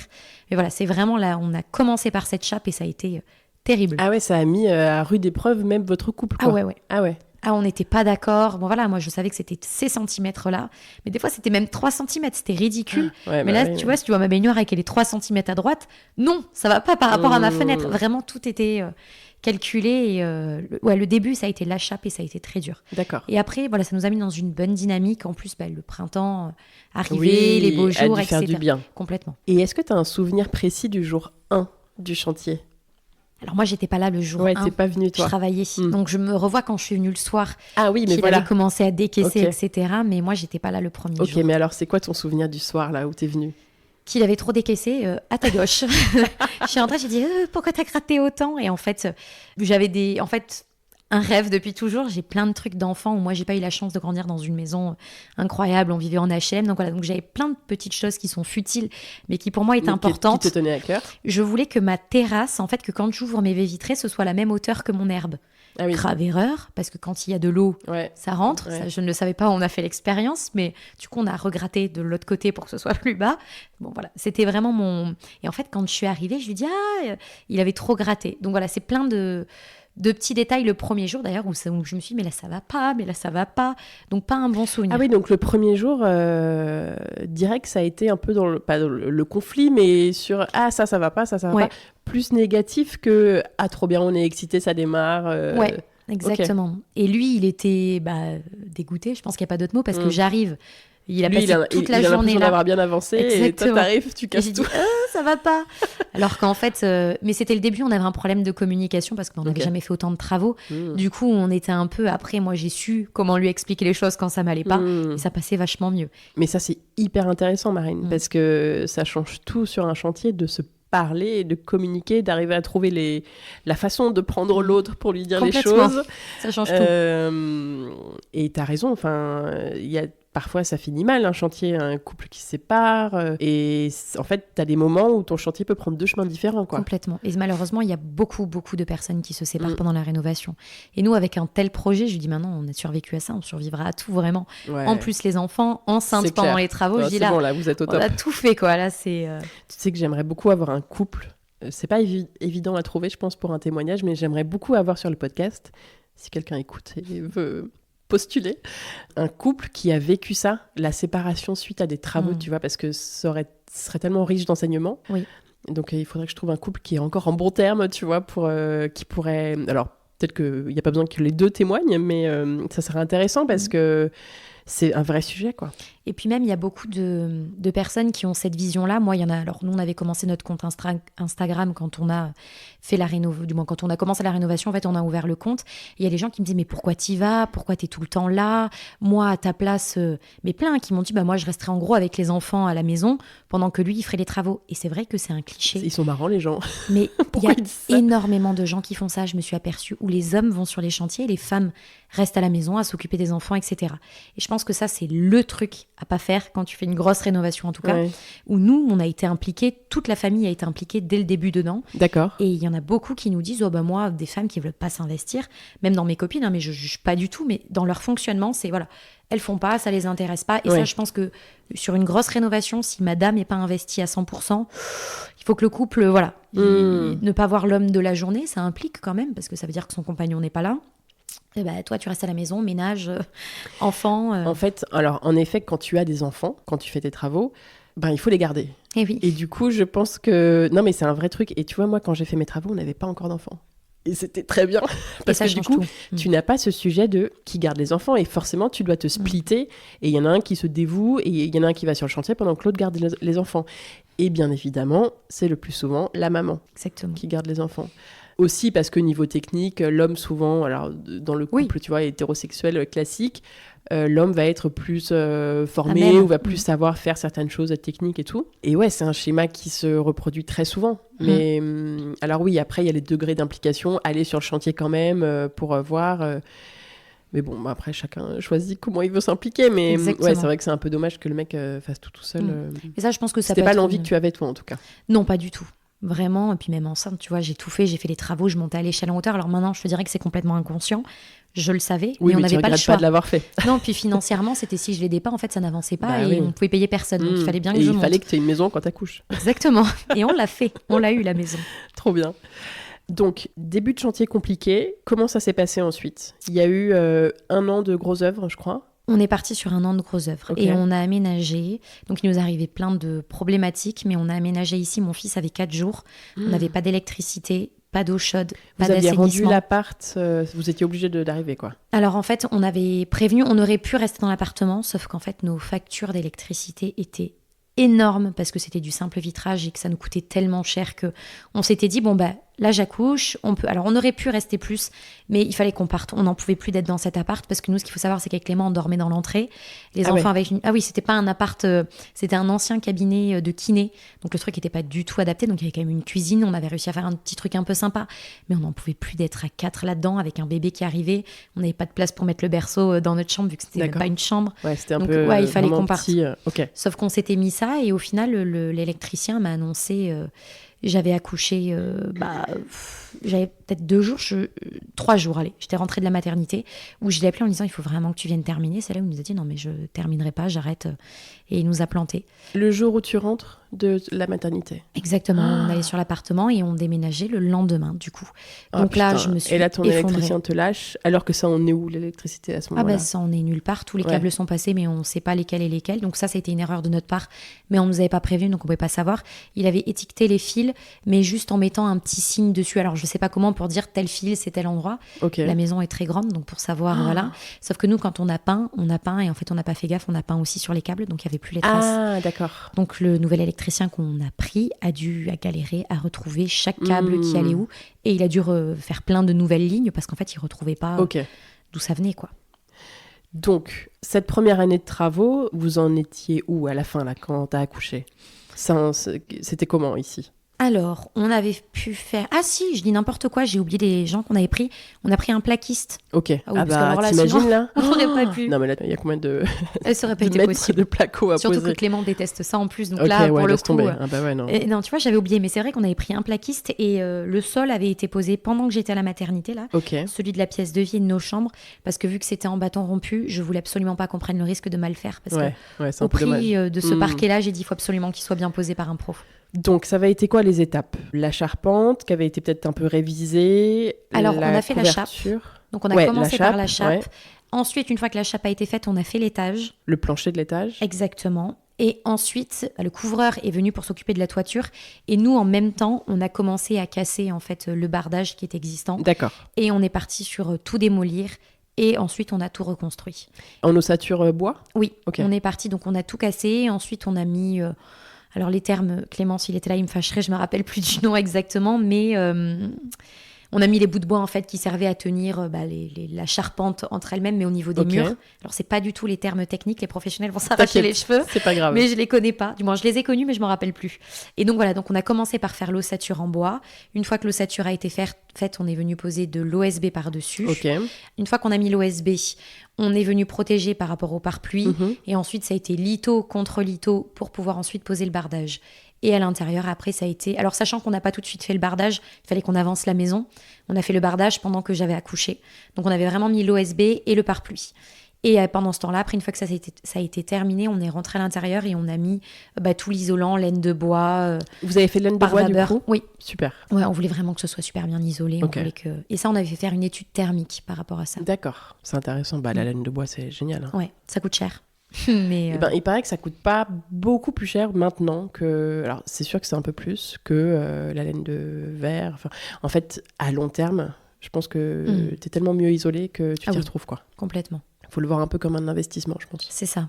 Ouais, et puis nous, c'était en bois. C'était vraiment, c'était logique qu'on le fasse en bois. Ouais, avec une ossature bois. Et par contre, on a mis donc après le pare-vapeur. Et là, on a mis de la laine de verre par-dessus. En fait, on a fait une double épaisseur. Ah, d'accord. Et on n'a pas remis de la laine de bois parce que sinon, ça faisait trop cher. Donc, on a coupé la poire en deux. Donc, isolation par vapeur qui a été l'enfer à poser. Ensuite, re-isolation. Et là, le plaquiste est venu et a commencé... à poser les plaques et à faire les murs. Et donc là, ça s'est dessiné et là, ça a commencé à devenir très excitant parce que ça ressemble à une maison. Donc ça a été vraiment génial. Cette partie, j'ai adoré quand je venais pas de la journée et que je venais le soir et que paf, 2 pièces, une porte, j'étais waouh, c'est génial. Et il y avait eu les menuiseries extérieures à un moment aussi, là? On l'a fait avant ça. En fait, une fois qu'on a fait l'ossature, c'est nous qui avons posé les menuiseries. Où, comme je te disais, on s'est un peu chauffé et avec regret maintenant, mais on l'a fait. On avait de la famille, du monde, des copains. Vous y êtes arrivés. Voilà. Mais... Pas sans galère et sans... Et puis en plus, on a eu des problèmes avec les livraisons des fenêtres. Il y a toujours un problème de livraison de fenêtres. Entre la fenêtre cassée, bon, ça à la rigueur, mais il nous en manquait. La première livraison arrive, on nous sort que 3 fenêtres. Je dis là, il y a un problème au vu de la taille de la maison. Un peu plus de fenêtres que ça ici. Et la deuxième livraison, il manquait encore des fenêtres. Donc sur nos grandes baies vitrées, pendant longtemps, on n'a pas eu les impostes. On n'avait que les 2 du bas et on n'avait pas celle du haut. D'accord. Voilà. Ok, donc menuiserie extérieure, il y a une porte, j'imagine, qui est arrivée un jour. Ça, c'est sympa quand la porte d'entrée arrive aussi. Alors, on n'a pas de porte d'entrée, on n'a que des baies vitrées en porte. Ah oui, ok, c'est vrai. Ouais, on n'a pas mis de porte d'entrée. pour une question budget d'ailleurs. Hein. Ouais, j'imagine. Parce que ce que j'avais en tête, alors si, on aurait pu prendre une premier prix, mais moi, ce que j'avais en tête, ça rentrait pas dans le budget. Donc, on s'est dit, pour la lumière, de toute manière, oui, on en carrément. met une. Ouais. Et puis, tu vois, on rentre dans notre salon. Oui, bien sûr, donc c'est pareil. J'avais pas envie d'avoir une porte d'entrée dans mon salon. Ouais, je comprends. Ouais. Donc, après, on a une deuxième entrée où nous, on passe par la deuxième entrée, mais les invités, on les fait pas passer par... En gros, on rentre par la buanderie, nous. Sauf que d'accord, ok. Voilà, c'est notre espace pour mettre les manteaux, les chaussures, mais les invités, on les fait rentrer directement. Les cartables, tout ça. Exactement, et tout le bazar qui va avec. Et après, du coup, donc là, c'était plaqué. Il y a eu les bandes et tout. Et les sols ont commencé à être posés. Donc, on en a posé, nous. Une fois qu'ils faisaient ça, nous, on est passé à l'étage. Donc, alors là, moi, j'étais bien enceinte. Hein. Là, tu commençais à bien t'arrondir. Ah là, ouais, j'étais sur le point d'accoucher. Donc, c'était Clément et Daniel qui se sont occupés de faire les sols sur tout l'étage. Donc, on avait pris, c'est du parquet à l'étage. De la mezzanine. Exactement. Okay. Et donc, je me rappelle... Et à l'étage de la chambre des enfants ? Partout, sur tout l'étage, en fait. Et voilà, donc là, on a fait cette partie-là où ça a été, je me revois, Clément, il était avec, mais il n'y avait pas d'électricité. Donc, des fois, à la frontale, etc., pour essayer de poser. Moi, ça a été vraiment un calvaire parce qu'il bossait toute la journée. Donc, il rentrait le soir à la fin de ses journées. Donc, il faisait ça le soir ? Oui. Et le week-end ? Exactement. Et on a fait ça le soir et le week-end pendant 2 ans non-stop. Au bout des... Ah ouais, on a tenu, je ne sais pas par quel miracle. Au bout des 2 ans, on a pris 4 jours de vacances où on a été en vacances chez sa mère. On est parti 4 jours et ensuite on est reparti. Et là, on est reparti tous les jours, tous les week-ends, tout le temps, sans s'arrêter. Et il y a un moment où on a pété un câble, où là, j'ai dit stop. Moi, je sentais que je pouvais plus. Parce que moi, j'ai été beaucoup derrière Clément à le motiver. Lui, il avait besoin d'avoir ce petit coup de motivation. Sauf qu'au d'un moment, j'ai plus été motivée, je pouvais plus. Donc, on a fait une première pause. Attends, parce que quand tu dis que tu te rappelles des 4 jours, ça veut dire qu'en fait, il n'y a pas un seul week-end où vous n'étiez pas sur le chantier. Non, si jamais. Tu te rappelles des 4 jours, c'est que c'était le seul week-end. En 2 ans, parce que 4 jours, c'est un week-end. Hein, c'est un long week-end. C'était nos vacances. C'est le seul où vous n'étiez pas ici, en fait. Exactement. Nos vacances, on était là tous les jours, tout le temps. Okay. On ne voyait plus nos amis. Comment vous faisiez avec les enfants ? Ils étaient là aussi ? Tout le temps. Ils ont été là tout le temps avec nous. Donc, la grande allait à l'école, la moyenne allait à la crèche. Donc, ils allaient à leurs activités la journée et on les récupérait le soir. Ouais, mais le week-end, tu vois ? Du matin au soir, on était là. Et ils s'occupaient tout seuls ? Ah oui, ils jouaient. Okay. Franchement, c'est des souvenirs pour eux qui sont incroyables. Ils ont tout fait. Alors, ils jouaient pas avec des jouets d'ailleurs. Ils jouaient avec des outils. Il y avait que les filles, hein, c'est ça ? Ouais. Il y avait que les filles, ouais. Elles avaient quel âge ? Romy n'avait pas 2 ans, je crois. Ah ouais, donc elle est petite, tu vois. Ouais. Et Lina devait avoir... Elle était en CP, donc elle avait 6 ans, 6 ans et demi. Ouais, la petite, tu vois, faut la checker un peu sur le chantier. Ah ouais, mais ça a été... Qu'elle bouffe pas une vis. Et ils ont été... Franchement, on a une chance, nos enfants ont hyper bien géré le truc. Alors après, on leur disait, on leur expliquait, mais elles prenaient des outils. Du moins, on a des vidéos où elle est toute petite en train de visser des trucs. Ah ouais, avec elles participaient. Ah ouais, à fond. Elles ont été... Et à la fois, elles avaient un peu quartier libre, elles pouvaient faire ce qu'elles voulaient. Oui, et puis les petites filles... Enfin, pardon, c'est un peu cliché. Enfin, moi, j'ai 2 filles... Tu les mets dans un coin avec des coloriages et ça va aussi, tu vois. Alors, pas les miennes. Non. Mais elles sont adorables, mais elles sont beaucoup dans la construction, elles aussi, je pense, à force de nous voir. Évidemment. Parce que ma première maison, j'étais enceinte de Romy quand on a fait notre première maison avec Clément. Ah ouais, d'accord. Donc, en fait, ils baignent dans les travaux. Elles ont été biberonnées aux travaux. Complètement. Trop bien. Et au final, elles étaient toujours pas très loin de nous, mais elles pouvaient prendre les outils, les planches, et elles se construisaient plein de trucs. Alors, pas des cabanes parce qu'elles étaient trop petites, mais sous les arbres, elles arrivaient à faire plein de trucs. Et puis, nous, à un moment, on s'est dit, bon, allez, on arrête. D'ailleurs, on avait arrêté le chantier et on leur avait construit une cabane dans le jardin. On a d'ailleurs détruite après parce que voilà, mais on leur faisait des espaces pour elles et elles ont passé l'été même et tout, c'était génial. Elles ont adoré. Ouais, mais l'hiver, tu vois, quand il fait froid sur le chantier et tout, te les ramener là toute la journée. Mais vous arriviez à avancer quand même malgré leur présence, tu vois, parce que c'est vrai que ça peut être c'est un frein d'avoir ces enfants sur le chantier, clairement, quoi. Mais là, ça n'a pas été le cas. Vraiment, je sais pas comment on a fait pour bien gérer le truc, mais on l'a bien géré où déjà on leur a expliqué qu'on pouvait pas faire autrement, que sinon on n'avait pas de maison et qu'on n'avait pas d'argent, donc il n'y avait pas le choix. Lina était plus grande, donc elle comprenait. Oui. Nous, on a des enfants qui s'entendent très bien, qui jouent beaucoup entre eux, donc elles jouaient déjà beaucoup toutes les deux. Et puis quand elles venaient me solliciter, moi j'arrêtais ce que je faisais, j'allais avec elles, j'allais changer les couches quand il y avait besoin. Voilà, puis elles restaient avec nous. Et dans les moments de grand craquage, parce qu'il y a des fois où ça a été très très dur, on mettait un dessin animé. Clairement, à un moment, on avait mis un matelas gonflable par terre avec des couvertures et elles se mettaient dessus. Et parfait. puis, au moment, il faut lâcher, quoi. Ah bah oui, là, tu peux moi, à cette pas, époque-là, j'étais anti un peu dessin animé pour les enfants. Là, c'est pas possible, sinon. Même pour elles, il faut quand même qu'elles aient un minimum de confort. Mais elles ont beaucoup joué dans la gadoue et j'ai des tonnes de vidéos où la petite, elle marche à peine. Et en fait, elle marchait, mais elle est dans la gadoue avec effectivement des vis, des seaux. Et elle trempe tout ça, elle fait des mixtures. Et voilà, ça a été, pour elle, c'est quand même de très bons souvenirs. Ouais, j'imagine. Et donc, si on revient un peu sur les étapes, on en était au placo, les sols, et c'est à peu près là que tu as accouché. Exactement. On a terminé les sols. Entre-temps, j'avais pris quelqu'un pour poser le carrelage dans la salle de bain. Ok. Grave erreur d'ailleurs, parce que ça n'a pas été bien fait. Mais on avait pris quelqu'un pour pouvoir avancer, parce qu'en fait, on voyait que j'allais accoucher et qu'il fallait absolument qu'on ait au moins une salle de bain. Sauf qu'on ne savait pas encore à ce moment-là qu'on n'allait pas avoir d'électricité, qu'on n'allait pas avoir d'eau chaude. Bon, bref, on avait tenté le truc, nous, jusqu'au bout, en se disant, on va y arriver. T'as accouché à terme ou pas? Oui, j'avais une césarienne de programmée, donc je savais quand j'accouchais. Tu devais avoir peur d'accoucher. En plus, c'était ton troisième. Ouais. Tu n'avais pas peur d'accoucher sur le chantier? Eh bien non. Et j'ai même voulu décaler la date. Et c'est la gynécologue qui m'a dit, du moins l'obstétricienne qui m'a dit non, Marine, je vous fais accoucher là parce que je sais que vous faites des travaux, je sais que vous allez déménager et je veux pas que vous accouchiez à un autre moment. Donc elle m'a fait accoucher plus tôt que mon terme parce qu'elle voulait absolument gérer le truc. En général, je dirais que c'était pas 3 semaines qu'elle m'avait fait. Elle avait fait un peu plus ou 2 semaines et demie. Mais elle m'avait dit, moi je lui dis non, on pousse jusqu'au bout parce que justement, je voulais pas avoir un bébé, je voulais avancer dans les travaux. J'imagine, Et parce qu'on a fait, donc moi j'ai eu la césarienne le lundi. Le samedi, dimanche, Clément et Daniel ont fait l'escalier. C'est-à-dire que je n'avais même pas d'escalier pour monter à l'étage, vu qu'au début, on savait qu'on allait habiter dans les chambres des enfants. Oui. Et au final, ils l'ont fait juste avant que je parte à la maternité. Le dimanche, ils me disaient « Oh, on va pas avoir fini et tout, Marine ». Je leur ai dit « Ah non, là, les garçons, c'est pas possible. Moi, je vais avoir une césarienne, je peux pas monter mon bébé à l'échelle. C'est trop dangereux, c'est pas possible. » Donc, ils ont terminé le dimanche hyper tard. Ils s'en sont vus. Parce que l'escalier, en fait, on a fait une plateforme au milieu et on a acheté 2 escaliers droits premier prix pour essayer d'économiser. Et donc, à mettre, couper les marches et tout, ils se sont fait chier. Mais vraiment, je sais pas si on peut le dire, mais voilà, ça a été très, très, très compliqué. Et donc, ils ont même fait ça juste avant. J'avais même pas vu l'escalier parce que il est rentré tellement tard que je l'ai vu au retour de la maternité. Il a pu être là à l'accouchement quand même. Ah oui, il était Attends, programmé. L'escalier, j'arrive. C'était programmé, donc tu choisis l'accouchement ou l'escalier, mais je peux pas tout faire. Il a fait son sac avant de partir à la maternité, où je le regardais, j'étais allongée, je l'attendais, il était en train de faire son sac, voilà, sans pression. Mais il avait fait l'escalier. Ouais, après au moins c'est pas mal, comme c'est un accouchement qui est prévu. Oui. Tu pars pas en mode vite, faut y aller. Surtout le 3e. Tu sais quand tu y vas. Ouais, oui. C'est pas mal. En plein milieu d'un chantier, d'avoir ça, de pouvoir prévoir un petit peu ce qui va se passer. Exact. Puis pour faire regarder les grands. Exactement. Parce que nous, on n'a pas de famille à côté pour nous garder les enfants. Donc là, ça a été pratique de savoir. On savait qui les récupérer le soir à l'école. Tout le roulement était prévu. Vous avez des amis qui ont pris le relais? C'est des amis à nous qui nous ont aidés. Ouais. Tu as accouché? Oui. Ça s'est bien passé? Tu as eu ton petit garçon? On va partir en mode blisterise. T'es rentrée? Et là, vous avez emménagé, c'est ça? Exactement. Donc, on a été à la maternité, je crois, 3 jours. J'ai voulu rentrer plus tôt parce que les travaux, je les avais en tête.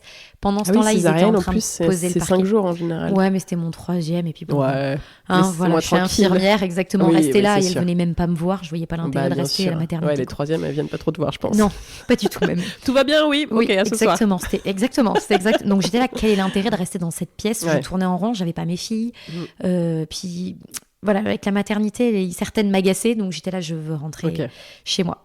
Sauf que je savais pas encore qu'on n'allait pas avoir l'électricité, alors que c'était évident, vu qu'on l'avait déjà. Sinon, tu serais restée. Mais j'étais dans le déni, si tu veux, vraiment. Je me suis dit, je vais rentrer, il va arriver le lendemain, il va me faire l'électricité, on n'en parle plus. Pas du tout, dans la réalité, ça se passe pas comme ça. Ouais. Mais moi, j'aime bien être dans le déni. Donc tu rentres, tu l'appelles, tu comprends que ton électricien ne reviendra pas. C'est le lendemain que je l'ai eu, je crois. Ou le jour même, je sais même plus. Donc déjà, on est parti de la maternité, on est venu sur le chantier. Tout de suite, on n'est même pas rentré à l'appartement. Je voulais voir. On n'avait pas le droit de rentrer. Tu voulais voir ton escalier? Non, je voulais voir mon sol. J'ai même pas pu rentrer, vu qu'il posait le bâton rompu et le sol ici. Donc j'ai des photos où tu me vois à travers les vitres, en fait, où je prenais justement le parquet en photo. Donc c'était voilà. Donc on a fait ça. On pouvait pas rentrer, donc on est reparti. On savait qu'on pouvait y aller. Je crois que c'était dès le lendemain. Il fallait que ça sèche par rapport à la colle. Il y avait un délai.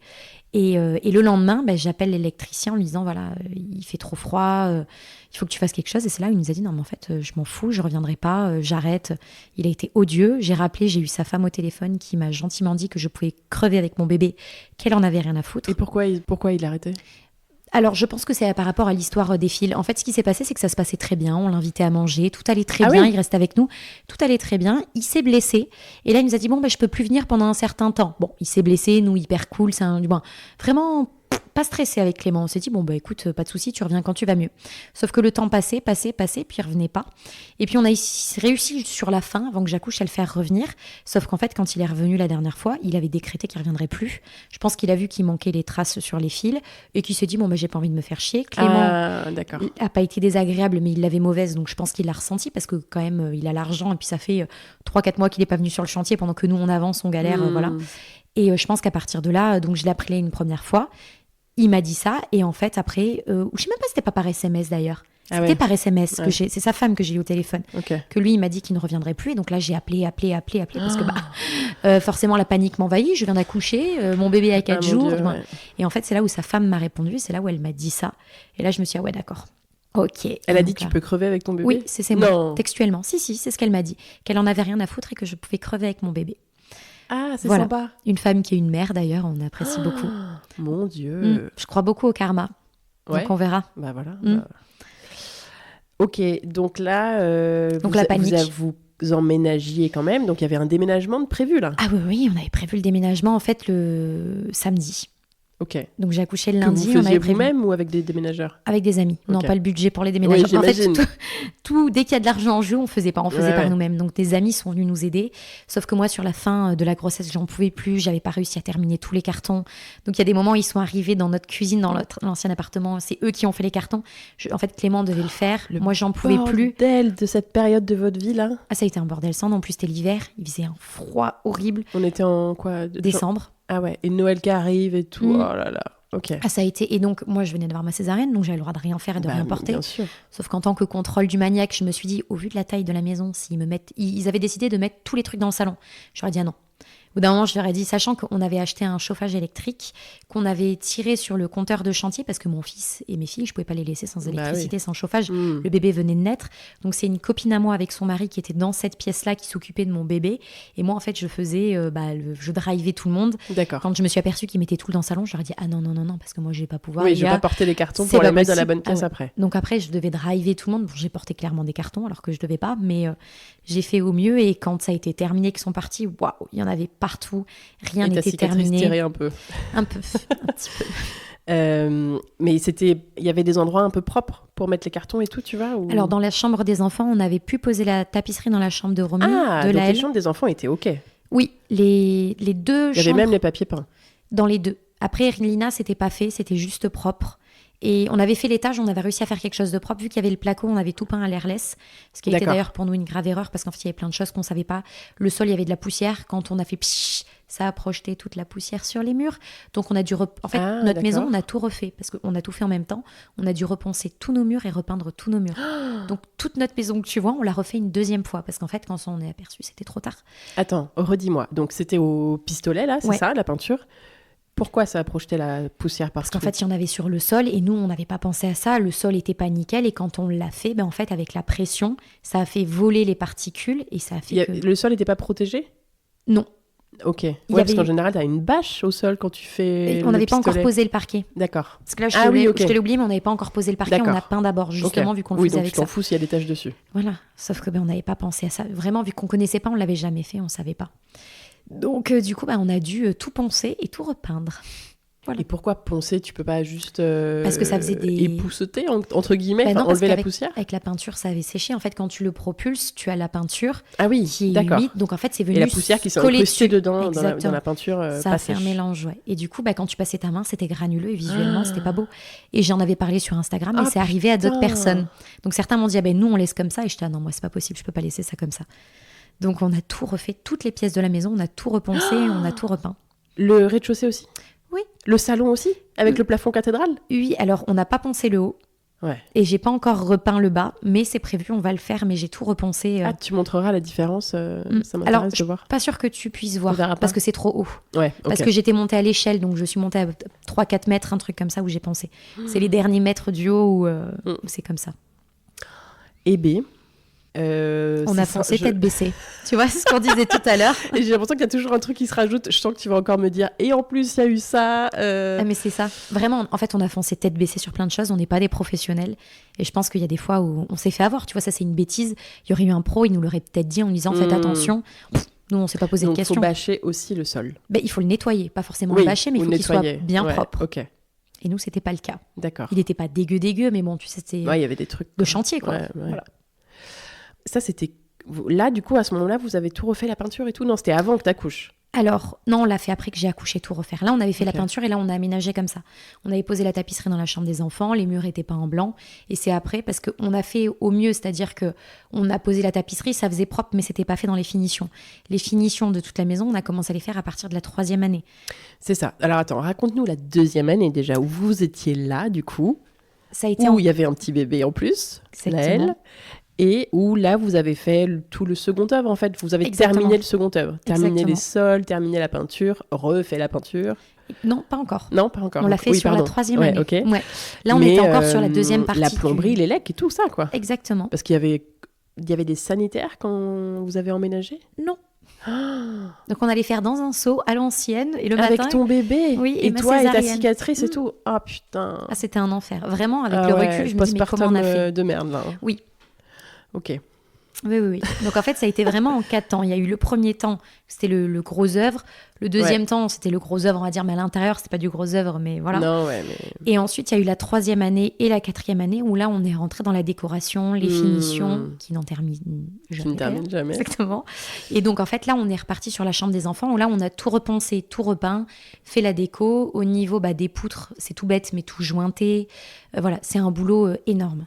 Ça, c'est sûr. Et on t'a vu, on te voit depuis, ça fait 2 ans là, que tu poses du papier peint partout et que c'est un boulot énorme, en effet. Cette 2e année, là, comment vous étiez en termes de morale? Est-ce que ça allait mieux? Parce que la première année avait été dure quand même.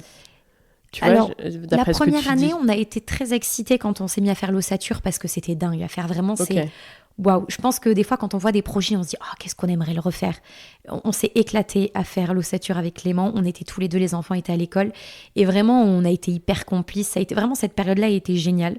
C'est plus la partie finition, là où ça a été plus dur. Mais sur la première partie, ça a été. D'accord. Non, parce que tu disais tout à l'heure, on se parlait mal et tout. On n'avait pas trouvé comment se communiquer bien. Ça, c'était au tout début. Ouais. Okay. Après, à l'ossature, ça a été beaucoup mieux. Après, il y a des fois où on s'adressait plus la parole et où on se faisait la gueule parce qu'on se prenait la tête sur, encore une fois, je veux ma fenêtre à 10 cm à droite et il me l'a fait 10 cm à gauche. Voilà, sur des détails. Mais dans l'ensemble, on s'est très bien entendu dans la rénovation. Une fois qu'on a compris comment communiquer, surtout moi, parce que je suis plus frontale et Clément met toujours les formes, moi pas. Et donc, c'est vrai que une fois que j'ai compris comment dire à Clément que je le préférais 2 cm à droite, comment faire pour que ça passe, là, ça a été. Et puis, tu vois, l'ossature, il faisait beau, c'était le printemps, on faisait des barbecues tous les jours. Donc là, la dynamique était super. C'est pas du tout la même qu'au début. Quand on changeait, en fait, par exemple, le début de l'ossature, par contre, ça a été un drame. J'ai pleuré, je me suis dit, on n'y arrivera jamais. Mais une fois qu'on avait compris et qu'on était lancé, ça allait. C'est toujours le changement d'étape, vu qu'à chaque fois, c'était des étapes. Dès qu'on changeait, l'inconnu. Tu te lances dans l'inconnu. Oh là là. On connaissait rien, on maîtrisait rien, on se lançait. Je me disais, waouh, on n'était pas d'accord sur la façon de faire. Alors que clairement, c'était lui qui maîtrisait le sujet et pas moi. Mais des fois, j'allais y mettre mon petit grain de sel. Donc là, c'était plus difficile. Comment vous vous êtes formé? Comment vous avez appris? Où est-ce que vous avez trouvé les infos? Alors, Clément. En fait, il a appris en faisant, il n'a pas spécialement regardé de tuto. Je sais qu'il y a beaucoup de gens qui font comme ça. J'ai une chance, c'est qu'il est très intelligent, il est très manuel et en fait, il a vite capté. Donc déjà, lui, Clément, c'est le bois, il est paysagiste, donc il a l'habitude de travailler avec le bois, de faire des terrasses, etc. Donc, oui, d'accord. Toute l'ossature, ce n'est que du bois, donc il le maîtrise à la perfection. Okay. Et puis voilà, il a posé des questions quand on allait acheter les matériaux. D'accord. Par rapport à son métier, il connaissait en fait les endroits où on a acheté. Ce qui nous a d'ailleurs permis de faire ce projet, c'est qu'on a eu des prix énormes à chaque fois. Sinon, ça n'aurait pas été réalisable. Tu avais les prix pro. Exactement, voire plus que prix pro parce que voilà, il s'entendait bien, etc. Donc il avait de super prix. D'accord. Et à chaque fois, il posait la question comment je fais. Et les gars lui disaient, et vu qu'il capte, et ben en fait à chaque fois génial, il a appris comme ça. Et donc, après toi il te formait sur le chantier pour que tu l'accompagnes sur la réalisation. Ah oui, parce que moi pour le coup les travaux pas du tout. Je ne savais rien faire parce que la première maison j'ai pas mis la main à la pâte. Vraiment il faisait, puis c'était que de la réno, c'était pas quelque chose d'énorme. Tandis que là, il fallait que je mette la main à la pâte et puis j'étais très fière de le faire. Mais la première maison, je ne m'étais pas posé la question. Donc là, j'étais avec lui puis il me disait tu fais ci, tu fais ça. Puis après, une fois qu'il m'avait montré, je savais. Vu la surface, on l'a fait quelques kilomètres souvent, poser des vis, des trucs et tout. Donc après, je savais et puis je suivais, je savais ce que je devais faire. À la fin de la 2e année, vous en étiez où en gros? C'était de la finition quoi. Vous étiez dans les plinthes, les moulures, les joints, les papiers peints. Pas tant que ça. Non. C'est plus la 3e année où on a été. Dans la 2e année, c'était... Ouais, en même temps, on s'est mis à faire l'extérieur aussi. C'est un peu... Ah bah oui. Donc en fait, oui, non, pardon. Et puis il y avait aussi la plomberie, les lecs, Exactement. poser les baignoires, les lavabos. Exactement. ok. Donc en fait, on était vraiment encore dans la partie chantier, Hmm. prête à décorer, on peut dire. Ouais. Alors, pas vraiment prête à C'était pas décorer. encore la déco. Non, c'était pas du gros œuvre, mais voilà. Contrairement Non, à ce qu'on c'était avait second fait. œuvre, quoi. Enfin, Exactement. Donc on était encore là-dedans dans la 2e année. Donc ouais, ça a été long. d'accord. Vous avez retrouvé un électricien? Oui, qui Ok. a mis beaucoup de temps à terminer. Il était très Bah gentil, ouais. mais il venait pas. Ah merde. Et quand il venait pas longtemps. Donc ça a duré des mois, et on a eu l'électricité, je crois que au printemps. Donc il a mis plusieurs mois à le faire. Donc t'as été 3 mois, même En plus. 4 mois. ouais, je dirais même 5. Je me sais même pas si c'était pas plus, sans électricité. Comment vous faisiez là? Alors, on avait tiré une ligne sur le compteur de chantier. On avait les fenêtres ouvertes en plein hiver, très intelligent. Bref, on n'avait pas le choix parce qu'il fallait faire passer les... En fait, on avait une rallonge, ce qui est complètement Ok. dangereux, et on était branchés sur une rallonge. D'accord. Et quand on avait besoin de ça, on se branchait sur ça. La douche, je suis devenue copine avec l'agent immobilier qui nous a vendu le séchoir, qui habite à 10 minutes d'ici. Donc, une fois par semaine, je voulais pas abuser. Elle nous disait, venez, mais je me suis dit, attends, on se connaît pas plus que ça. Et puis, je Ouais. vais pas abuser. On arrive, on est 5, et on prend Ouais. une douche. Ça prend plus d'1 heure le temps de laver tout le monde parce que c'était Elle cheveux devait- pour mais- tout le monde, ouais. etc., etc. Elle Donc, devait se sentir responsable de votre situation. non, même Non, je non. rigole. Mais c'est elle qui vous avait vendu le. Ouais. Donc, du coup, on allait chez elle, mais on voulait pas trop déranger. Ouais. Donc, après, on se. Tout le monde y allait une fois par semaine prendre sa douche. Exactement. Et Puis sinon, moi, en c'était. postpartum, si tu veux, c'est quand même délicat, quoi. Donc, Putain, un petit bébé, quoi. voilà. Surtout. Donc, je prenais. Le petit, on le douchait qu'une fois par semaine. On n'avait Ouais. pas le Bon, choix. lui, à la limite, c'est Il était pour propre, lui, hein. c'est bien. Ils te disent de pas trop le faire souvent, qu'il n'y a Exactement. pas trop besoin. Donc, Puis lui, il le vivait très bien. Il n'était pas sale ou. bah oui. Mais donc, Bah, nous, eux, ils avec bougent les pas. filles. Les premiers mois, ils transpirent pas. hein. Exactement. C'était. Et puis, de toute manière, tu le changes tout le temps. Donc, au Oui, final, il c'est était tout le temps clair, propre. C'est clair. Et nous, avec les filles, je faisais chauffer une bouilloire. Ok. Et puis, donc, on avait juste le receveur qui était en place. Donc, on allait Ah, dans le T'allais sur ton receveur. petit carré. Exactement, avec mes bouteilles d'eau. J'en faisais chauffer 5 ou 6. Et puis, on se lavait 5 ou 6 le corps avec... on avait trouvé une technique. On savait que c'était tant de bouteilles pour se mouiller, tant de Ouais. bouteilles pour se rincer, telle partie, D'accord. telle partie. Et on était organisés et on se lavait comme ça. Pendant des mois. Voilà. Ça a été... J'en avais marre. À la fin, j'en pleurais presque. Je dis, il me tardait qu'un truc, c'est de pouvoir me doucher chez moi. De plus être dépendante. Alors moi, je me suis douchée un peu plus qu'une fois par semaine. J'allais chez ma copine, du coup, un peu plus. Mais c'était long. Alors Clément, il y a un moment, je crois dans le premier boulot où il était, il pouvait se laver. Il avait une douche. Ah, Par contre, ok. l'autre après, il n'y en avait plus. Donc le premier, il pouvait se doucher. Donc déjà, ça faisait ça de moins. Mais ouais, ça a été une partie pas cool encore. La première douche que t'as prise On a pris un bain. dans la maison, C'était ça un devait être bain. un énorme kiff. On a pris un bain, on avait ouvert une bouteille de champagne, on avait le petit avec nous, les filles s'étaient douchées avant et nous avec Clément, j'ai des photos où on est tous les 3 dans le bain et on voulait plus en sortir. On était là, waouh, on buvait notre petite coupe Trop en se bien. disant, waouh, ça y est, en fait, l'électricité était arrivée peu de temps avant. Bon, c'était genre, waouh, Ah ouais. incroyable. Retrouver le confort Basique. de base en fait, Mm. mais dont vous aviez été privé longtemps quand même. Ah hein. bah oui, ça a été dur. Et puis, vous êtes arrivé sur la 3e année quand même, finalement. Où vous Après nos aviez- jours de vacances, Après 9 jours de vacances. nos 4 jours, tu sais, de vacances, Ah, nos ah, jours c'est de de là vacances. Oui, après, à partir de là, on est parti sur l'autre étape, ouais. Ah, vous avez attendu avant de prendre 4 jours de vacances. Et puis, donc, il y a eu cette fameuse 3e année où là, c'était plus de la déco. Les Oui. moulures, La les papiers tapisserie. peints. D'abord, ça a été tout poncer, tout repeindre. Ça a été Ouais, la partie ouais. la moins. Et en fait, on a D'accord. fait pièce par pièce. Bon, on s'est un peu dissipé. J'avoue que de temps en temps, on passait un pailleur parce qu'on en avait marre. Bah ouais. Mais on a essayé de faire, on fait telle pièce, on fait tout l'étage. Après, on fait tout le bas. Voilà. Et ça nous a pris, on est encore dedans. Ok. Et ça fait plus de 4 ans qu'on est propriétaire. Mmh. Donc là, ouais, ça fait 2 ans qu'on est dans l'étape, on finit pièce Finition. par pièce. Donc il nous reste à terminer toute la pièce de vie. On se rend pas compte, mais elle n'est pas du tout faite. La pièce de vie, elle est juste potable, on va dire, mais elle n'est pas bien terminée. Notre buanderie et la mezzanine. Et après, sinon, on a enfin terminé tout le reste. Ouais, toutes les chambres sont finies. Elles sont trop belles. La vôtre, on enregistre dans votre chambre parce que ça résonne moins que dans le séjour et elle est trop belle. Ouais, il y a eu 1 an de. En même temps, t'as mis des moulures partout. Donc Oui. forcément, ça. Pour le plus grand bonheur de Clément. Ouais, il n'était pas très chaud lui. Non, et c'est tout son mérite. C'est lui qui les a posés en plus. Donc Ah ouais. il me disait, oh non, Marine, pas encore.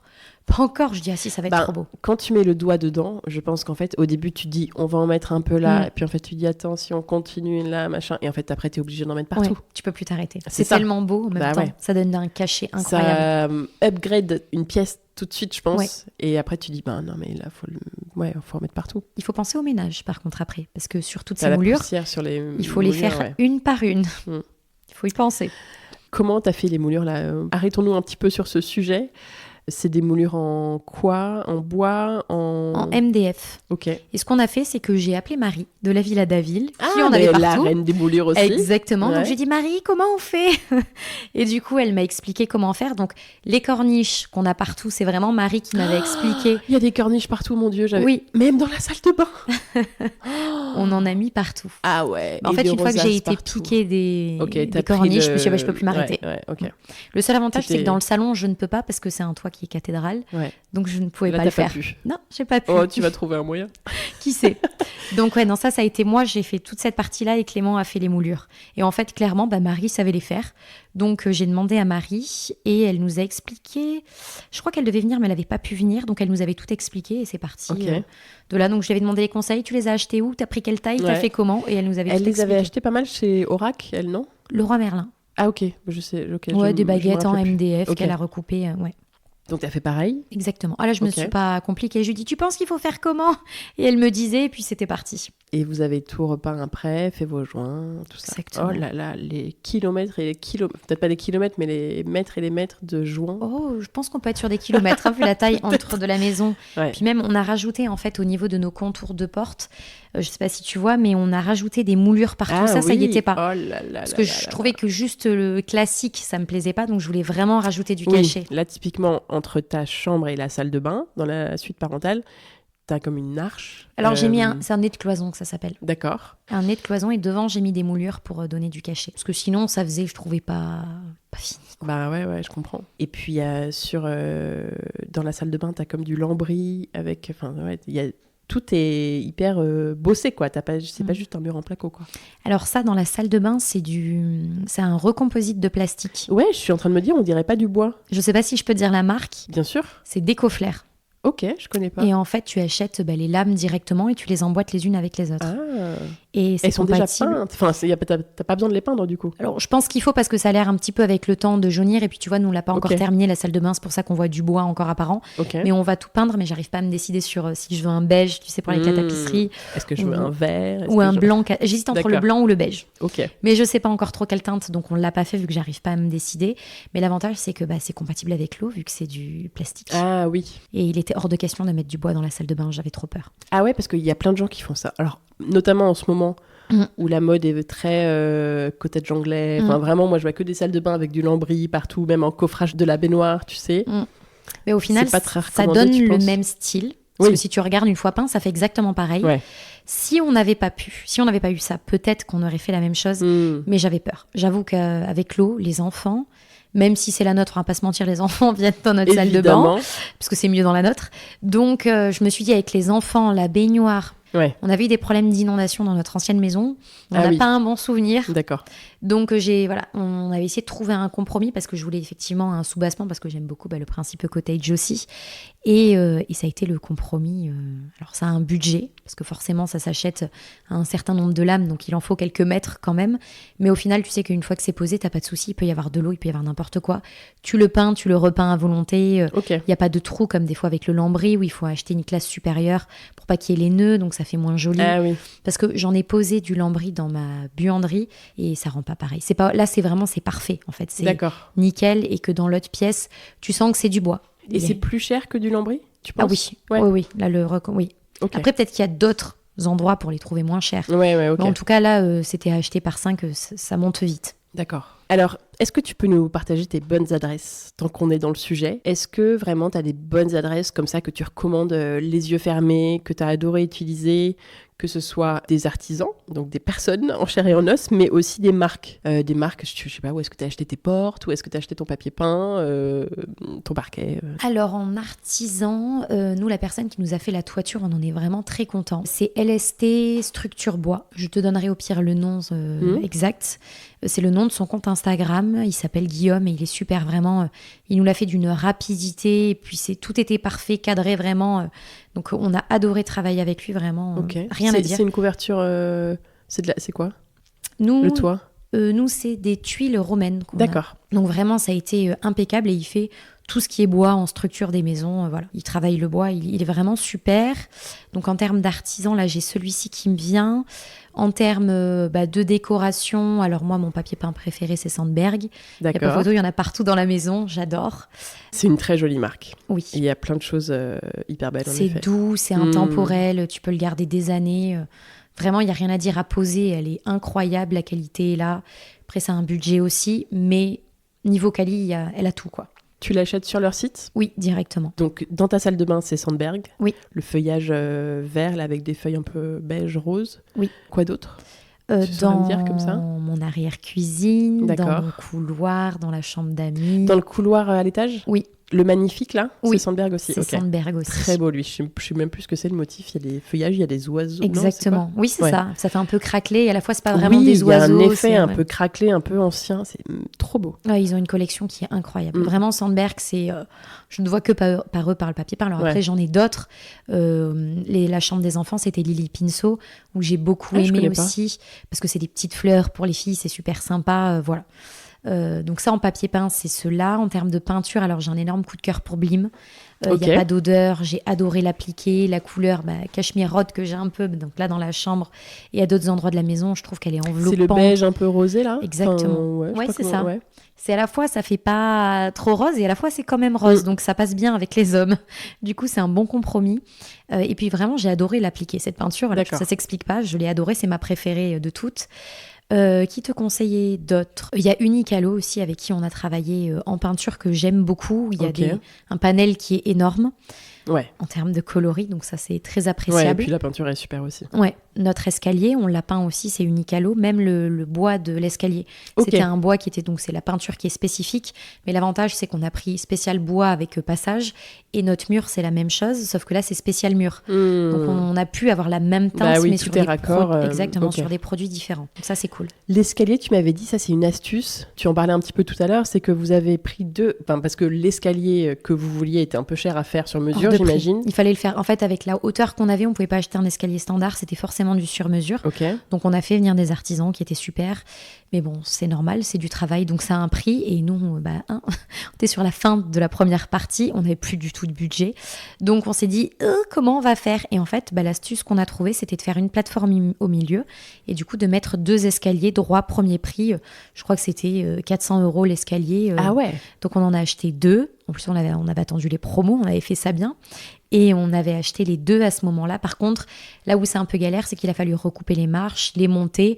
C'est pas du tout un escalier quali, mais sauf que là, avec la peinture, les moulures, on n'y voit que du feu. Sauf que de base, si tu vois les photos d'avant, tu dis « Oh, c'est du pain classique. » Après, voilà, il grince forcément quand tu marches. Bon, ce qui est bien parce qu'on entend les enfants descendre du coup le soir, donc ça, c'est pratique. Mais sinon, voilà, c'est pas... si on avait pu, on n'aurait pas fait ça. Mais en termes d'astuces, au niveau budget, c'est ce qui était le plus raisonnable et ça rentrait très bien. Et la plateforme, c'est Clément qui l'a faite, qui l'a fabriquée? Exactement. Avec, il nous restait de l'ossature. Et donc, il a pris l'ossature, il a fait une plateforme, pareil, OSB. Donc, c'était de l'OSB 4, si je dis pas de bêtises, comme à l'étage, qu'il a mis dans un sens et dans l'autre sens pour solidifier le tout. Et après, on a mis les mêmes lames qu'on a en haut en parquet. Il nous en restait, on les a mis.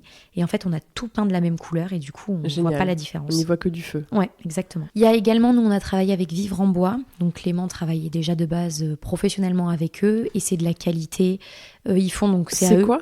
Vivre en Bois, c'est une entreprise en fait qui vend du bois, mais toutes ces formes. Ça peut être de la clôture, du bois de terrasse. Donc c'est chez eux qu'on a acheté du coup toute l'ossature, l'OSB, la laine de bois. Vraiment, on a tout. On est passé par tout chez eux. Et c'est de la qualité vraiment. C'est au rendez-vous. Même notre clôture à l'extérieur, ça vient de chez eux. C'est garanti 10 ans. Il n'y a pas de C'est un budget parce que forcément c'est de la qualité. Mais au moins quand on achète chez eux, on sait qu'on n'a pas de problème. Parfait, super adresse. Est-ce que si je te dis ton site ou ta marque préférée pour le carrelage, tu vois, où est-ce que tu irais voir ? J'ai beaucoup été chez Wendel. Carrelage ici, ça vient de chez eux. On a trouvé pareil là, dans la salle de bain. Alors pour l'instant, c'est pas encore mis, mais on sait lequel. Avec des petites fleurs, ça va venir de chez eux. Le Zélige, on l'a pris chez eux aussi. Voilà, j'aime beaucoup cette marque. Robinetterie, baignoire, tout ça, où est-ce que vous avez pris? Alors, c'est du simple qu'on a pris. Juste en haut, on a pris du Christina Ondula, je crois, si je me rappelle bien le nom. Je suis extrêmement déçue. Ah ouais? Au prix qu'on l'a payé, je suis très très déçue. Je trouve que ça vieillit pas bien, la qualité est pas au rendez-vous, alors qu'on m'avait vendu ça comme la marque vraiment où on n'aurait jamais de soucis. C'est pas notre cas. Donc pourtant ça a été posé par des professionnels, donc là ça vient pas de nous, c'est vraiment il y a un endroit où ça verdit, du moins ça vieillit pas bien. Et là dans notre chambre, c'est Édouard Rousseau, je crois la marque, mais c'est un truc qu'on retrouve c'est joli. Un peu partout, tu sais, dans les Leroy Merlin, etc. Il y en a partout et c'est pas hors de prix. Et pour l'instant, écoute, on n'a pas spécialement de soucis, pas plus que ça, quoi. C'est des robinets, de la robinetterie à l'ancienne, très joli. Ok, mobilier? Parce que là, il y avait quelques meubles à acheter. Exactement. Alors nous, on aime bien chiner, donc on a chiné et récupéré quelques pièces. On en a qui viennent de Maisons du Monde, parce qu'ils sont très beaux, mais la qualité n'est pas au rendez-vous. Ah ouais. Notre canapé a craqué alors qu'il a 2 ans et qu'on y prend soin. Notre meuble perd toute sa peinture alors que clairement on fait rien d'extraordinaire dans la maison. Donc pour le côté déco, magnifique, c'est eux. Par contre, je conseille pas parce que nous, on est très déçus. Mais pourtant, quand on a aménagé, on s'est dit on va prendre chez eux parce que waouh. Voilà. Après, on a eu beaucoup sur le Bon Coin en fait. C'était aux pièces et au coup de cœur pour économiser aussi tout simplement. Mais on n'a pas de magasin favori. Après, j'aime bien aller un peu partout, que ce soit Linea, Ikea, et puis je vais déchiner la pièce qui va aller dans le thème de la maison. Pour les luminaires? Pour les luminaires, nous, on a beaucoup été à Brico Leclerc. Là où on habite, ils ont une super gamme. Ils font des trucs sympas? Le lustre qui est au-dessus de toi, celui-ci qui est super sympa. La fleur, là, trop mignon. Ça fait des pétales et c'est du... En espèce de comme du canage un peu. Exactement, ouais. Et ça vient de là-bas. Et souvent, ils ont des arrivages et des trucs super sympas. Donc, on paye pas trop cher au final. J'imagine, trop bien. Donc, c'est beaucoup, voilà. Et puis, on avait beaucoup de choses de notre ancienne maison qu'on a pu remettre. D'accord. Qu'on avait gardé parce que notre ancienne maison, on l'avait bien décorée aussi. Et tout était quasiment neuf, vu que la maison, tu sais, on l'a terminée, que c'était pas prévu. Et en fait, on a gardé les trucs parce que je voulais pas racheter. Bien sûr. Donc, on a beaucoup de récup de notre ancienne maison et beaucoup du Bon Coin. Où est-ce que vous en êtes aujourd'hui, là? Si on fait le point. Donc là, vous sortez d'une 3e, voire 4e année. On est en... Ça fait 4 ans. Oui, il y a eu la 3e et la 4e année, en fait, où vous terminez tout, là. Exactement. La 4e année, c'était là en décembre, il y a 3 mois. D'accord. Donc là, vous en êtes où? Qu'est-ce qu'il reste à faire ici? La buanderie, c'est ça? Là, déjà, on n'en peut plus. On est à bout. Je crois qu'on peut se le dire. On a tenu tellement longtemps et on a fait tellement d'efforts que là, on est arrivé. Du moins, surtout moi, Clémentien. Mais moi, professionnellement, ça s'est pas très bien passé. Donc, je suis en burn-out. Je crois qu'on peut le dire. J'ai vraiment parce lâché. qu'en plus, toi, au niveau boulot, tu es en reconversion. Enfin, t'es en train d'arrêter, là, c'est ça? J'arrête. Aussi. Donc, je vais reprendre en tant qu'infirmière. Mais voilà, il y a eu ça. Il y a eu les enfants. On a eu des soucis familiaux, on a eu des soucis financiers, donc en fait ça a été le cumul d'énormément de choses en même temps. Et le petit bébé qui grandissait, donc un enfant en très bas âge aussi à gérer. C'est ça, puis 3 enfants, le ménage, ma grande a un suivi médical avec beaucoup de rendez-vous, donc en fait devoir gérer la vie de tout le monde, j'ai envie de dire, mais ça plus les travaux. Plus essayer de finir cette maison. Exactement, en plus pour terminer il faut de l'argent, sauf que quand on arrive au bout on n'a plus d'argent, donc forcément ça a été compliqué. Donc là on arrive au bout et on se questionne sur plein de choses. On hésite à vendre la maison.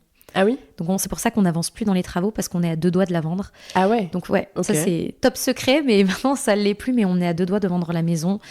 Mais on est en réflexion de est-ce qu'on le fait ou est-ce qu'on le fait pas. D'accord. Donc là c'est pour ça qu'on n'a pas encore continué les travaux parce qu'on hésite sur le futur, parce qu'en fait il y a encore énormément de travaux à mettre dedans et on se rend compte que... À l'extérieur surtout? À l'extérieur. L'intérieur il nous reste parce que dedans c'est quand même... Oui, dis-nous, qu'est-ce qui reste? La buanderie. Donc ça c'est bientôt terminé, puis on va pas faire un truc de foufou, donc c'est de la peinture, du rangement, du placard, j'imagine. Oui, parce qu'on l'a déjà créé en plus les placards, donc c'est plus que de la peinture, donc ça va aller vite. D'accord. Là où ça va nous prendre du temps, c'est le salon, parce que moi, de base, j'aime beaucoup les finitions, donc tous les joints, reponcer, repeindre, mais remettre... il reste quoi à faire dans le salon? Tout ça. Ah oui, et refaire la peinture, là. Ouais, et puis même faire les joints, en fait, tu te rends pas compte, parce que quand tu rentres, tu vois la pièce et tu fais « Wow !» mais comme ça, elle fait tu vois pas super. le détail. Dans le détail, nous, on le voit, ça y est, ça nous convient pas. Donc les joints, quoi? Des plaintes? Des plaintes de toutes les poutres. Partout. En fait, il y a un travail encore qui est monstrueux à l'intérieur. Il faut louer un échafaudage, il faut sortir tous les meubles. Donc, il faut qu'on pose des vacances pour. Et donc là, on arrive à un stade de notre vie où on se rend compte qu'on n'a pas perdu 4 années de notre vie, mais un peu quand même, parce que en fait, nos amis, on les a pas vus pendant, alors pas 4 ans, mais les 2 premières années, on voyait plus personne. Vous vous êtes mis un peu de côté pendant 4 ans. Et en fait, on s'est rendu compte qu'on est devenu le séchoir et on n'est plus Clément et Marine. D'accord. Et là, maintenant qu'on s'est rendu compte de ça, on a pris un petit coup là en fin d'année dernière. On s'est dit, est-ce que c'est ça qu'on a envie en fait de continuer? Oui. Est-ce que cette maison nous a pas un peu mangé, quoi? Complètement. Autant on a réussi, le challenge est fait, on est plus amoureux que jamais. Maintenant, projet ça, mariage, déjà, etc. Vraiment, tout va très bien, mais on se dit, est-ce qu'on a envie de continuer? Tu vois, pour que tu viennes, j'ai fait le ménage à fond. Ça m'a pris 3 semaines pour le faire à fond. Non mais arrête, là, moi je vais me sentir trop mal que tu me dises ça. Mais il fallait le faire, parce qu'avec les travaux, ça fait du bien de temps en temps. Ouais, bon. Mais du coup, voilà, on n'a pas les moyens de se prendre une femme de ménage, parce que vu que le budget de la maison, on n'avait pas... On était au bout du bout. Le ménage d'une maison de 300 mètres carrés, c'est l'enfer. Plus les moulures, les enfants qui en mettent partout, parce que là, j'avais fait pièce par pièce, sauf que là, on arrive en bas. J'ai dû recommencer l'eau, alors je ne suis pas rentrée dans le détail à fond, parce que je l'avais déjà fait, mais en fait, je dois recommencer en permanence. Pourtant, mes enfants, je leur répète, arrêtez, rangez, nettoyez. Ouais. Mais ça sert à rien, c'est moi qui fais le ménage, donc du coup, c'est... Voilà, ça fait beaucoup d'investissements pour donc tout. Vous trouvez que c'est un peu grand aussi, peut-être? Alors, grand, non. Je sais que si on déménage, on repartira sur plus petit, parce que justement, le ménage, j'en ai marre. Mais je me dis, ça va être difficile au début. On a pris l'habitude de cet espace où les enfants, le soir, c'est comme le plein sud, tu y prends très vite goût à l'espace. Exactement. Chacun son espace, on a la pièce de vie tous ensemble, et puis... l'autre séchoir, on a notre partie, leur partie, et c'est très appréciable. Vous êtes... Alors, on n'a même pas parlé un peu des plans. Mais en gros, donc il y a le... Petite parenthèse, plan de la maison. Tu as le grand séjour par lequel on rentre. Oui. À droite, il y a le salon, avec la bibliothèque, une future cheminée au milieu de la bibliothèque. Après la cuisine, en fait, on passe dans une arrière-cuisine. Et là...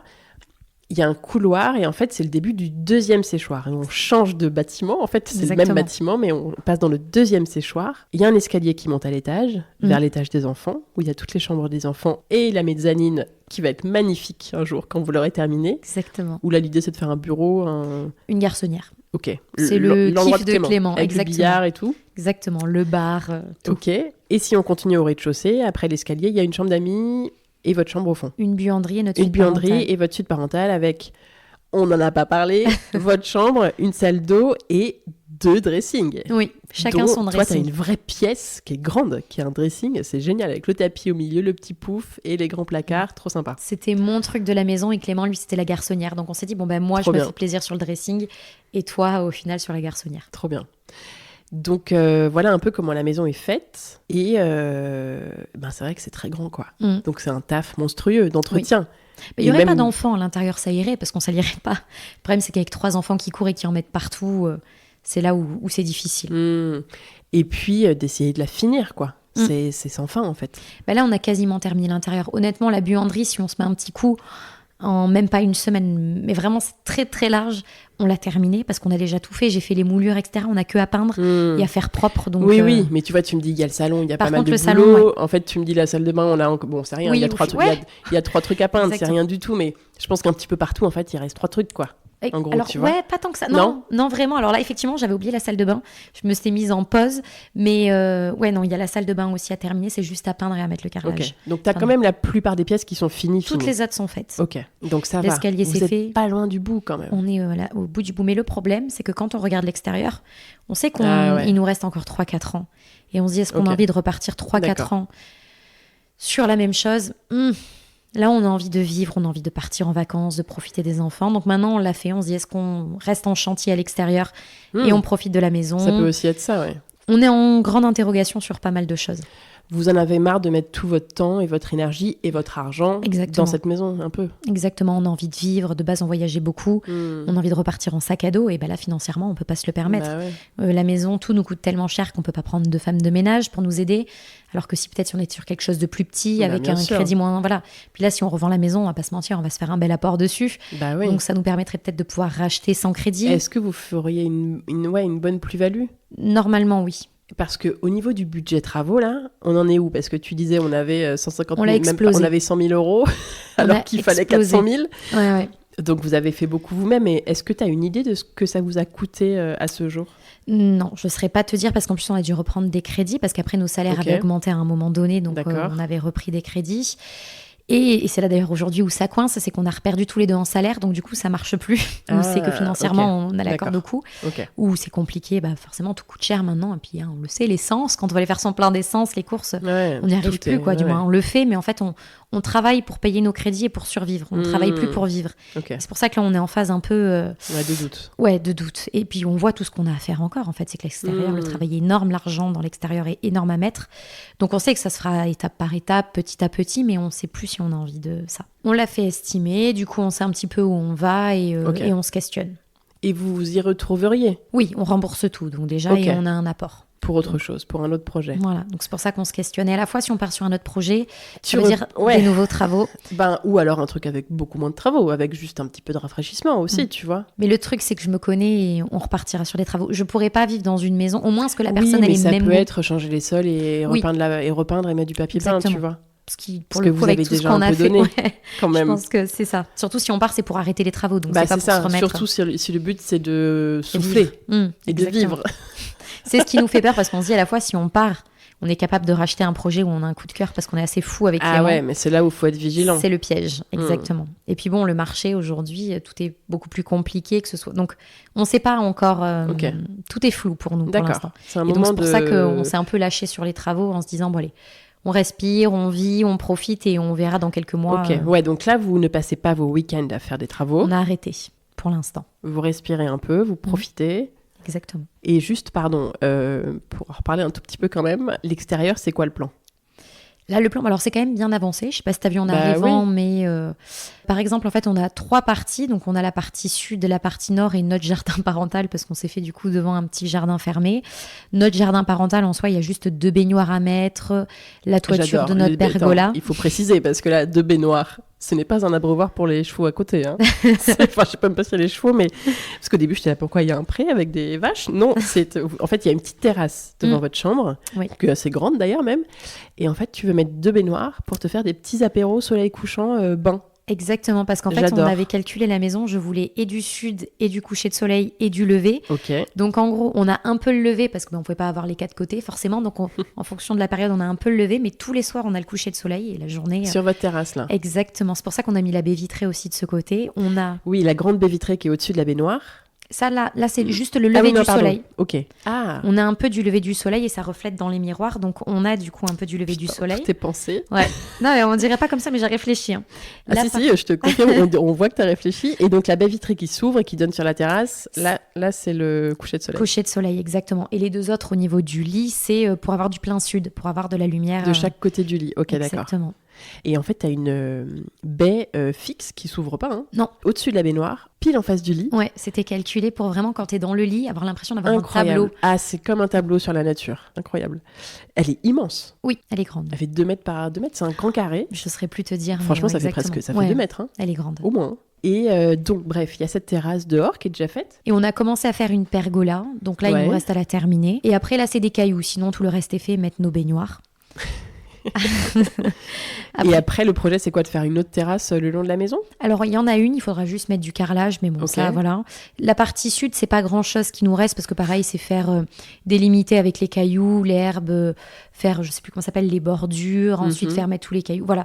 Ça, le travail n'est pas très énorme non plus là, parce qu'on l'a déjà bien avancé.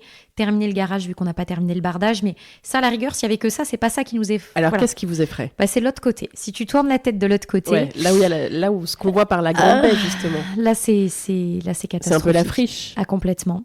Il y a tout à faire. Les assainissements, on n'a pas encore fait les dessus avec les terrasses. D'accord, oui, parce que ça, c'est vous qui avez fait ça. Il n'y avait rien. Il n'y avait rien. Donc là, il y a beaucoup de boulot et beaucoup d'argent à mettre dedans. D'accord. Donc, bon.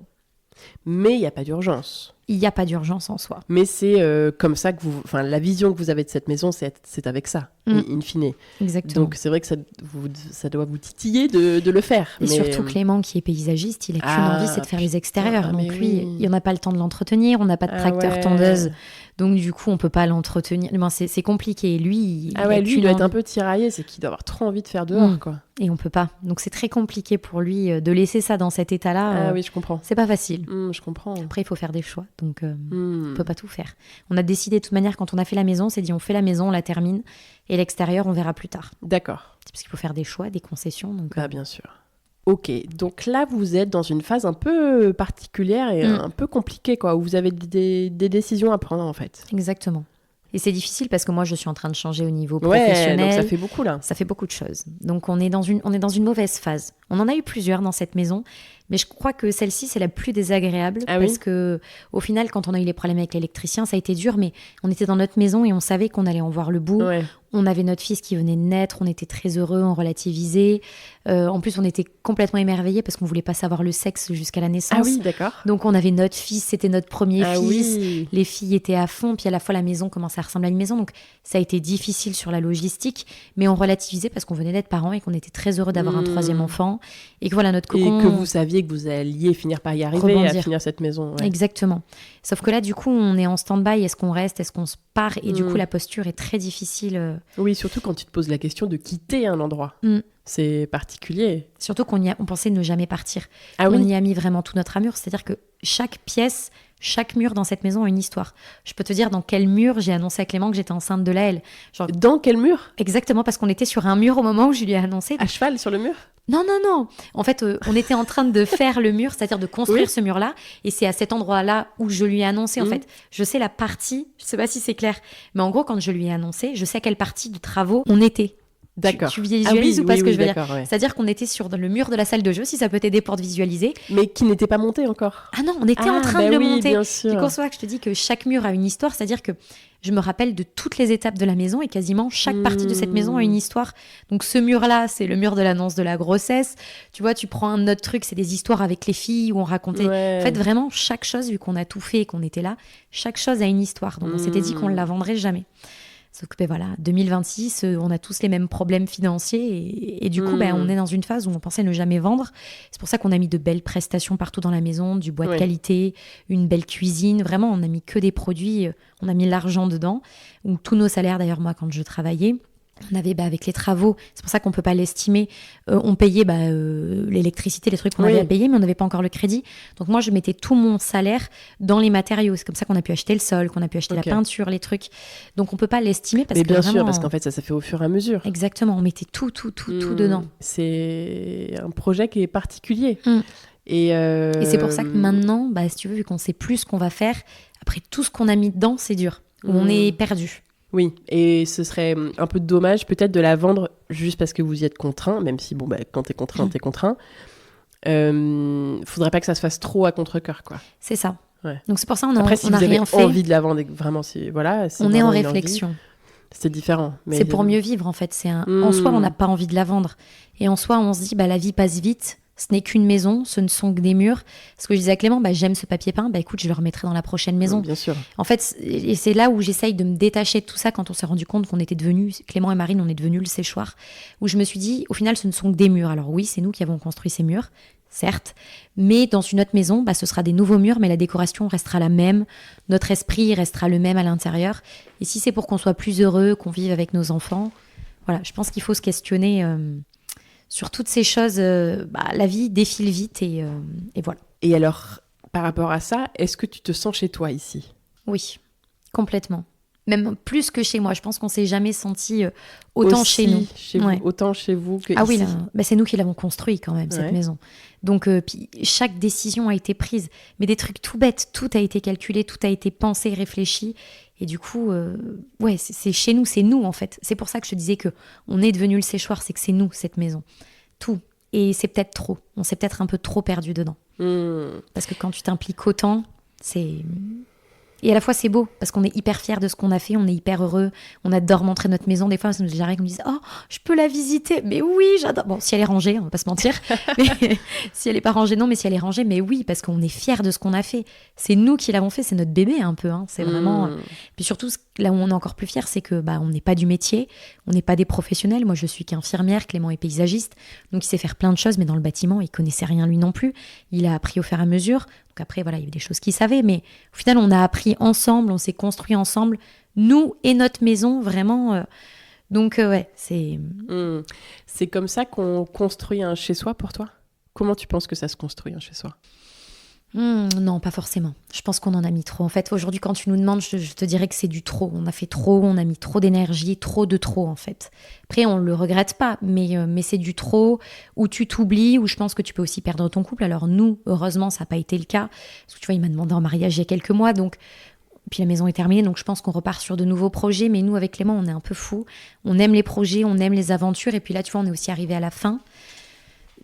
Donc voilà, est-ce qu'on a besoin d'un nouveau nous, je pense. Je ne sais pas si ça répond à ta question, mais je me suis un peu étalée. Ouais, non, mais c'est hyper intéressant.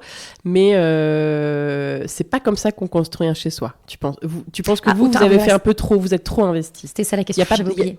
Tu veux dire qu'il n'y a pas besoin d'autant pour construire un chez-soi ? Ouais, non. Je pense qu'effectivement, il faut y mettre sa patte, il faut y mettre son goût, les choses qui nous plaisent. Parce que moi, pour être bien à l'intérieur de soi, je suis vraiment convaincue qu'il faut être bien dans sa maison.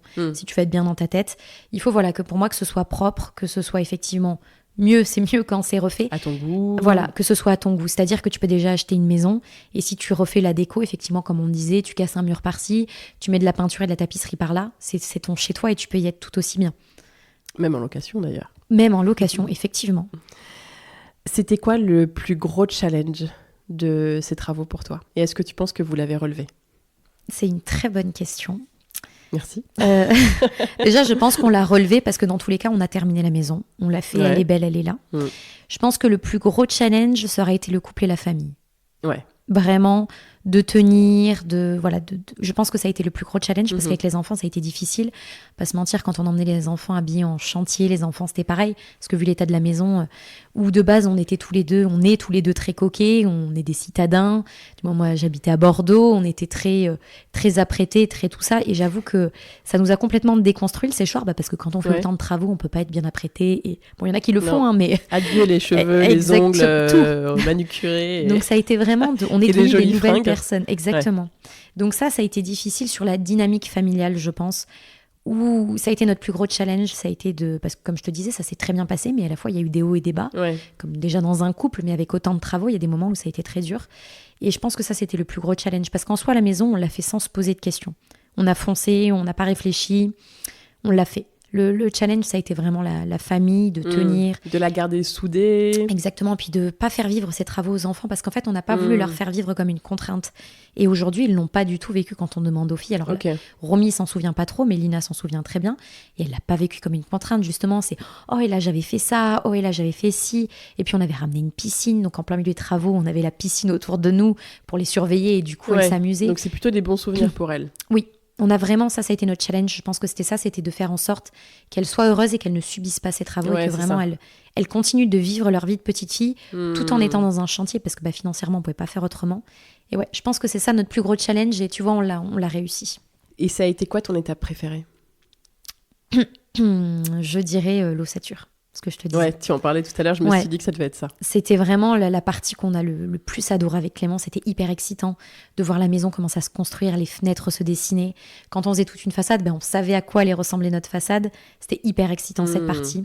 Et après, la partie déco, forcément, quand dans une pièce, elle est terminée et que tu mets un coup de peinture, le papier peint, et que moi, tout de suite, j'arrive avec mes meubles parce que pas sec, tu te doutes bien que j'allais déjà mettre ma déco dedans. Ça, c'est une partie que j'adore aussi, que je trouve hyper excitante. Et le pire moment, vraiment le truc que t'as le moins aimé, quoi.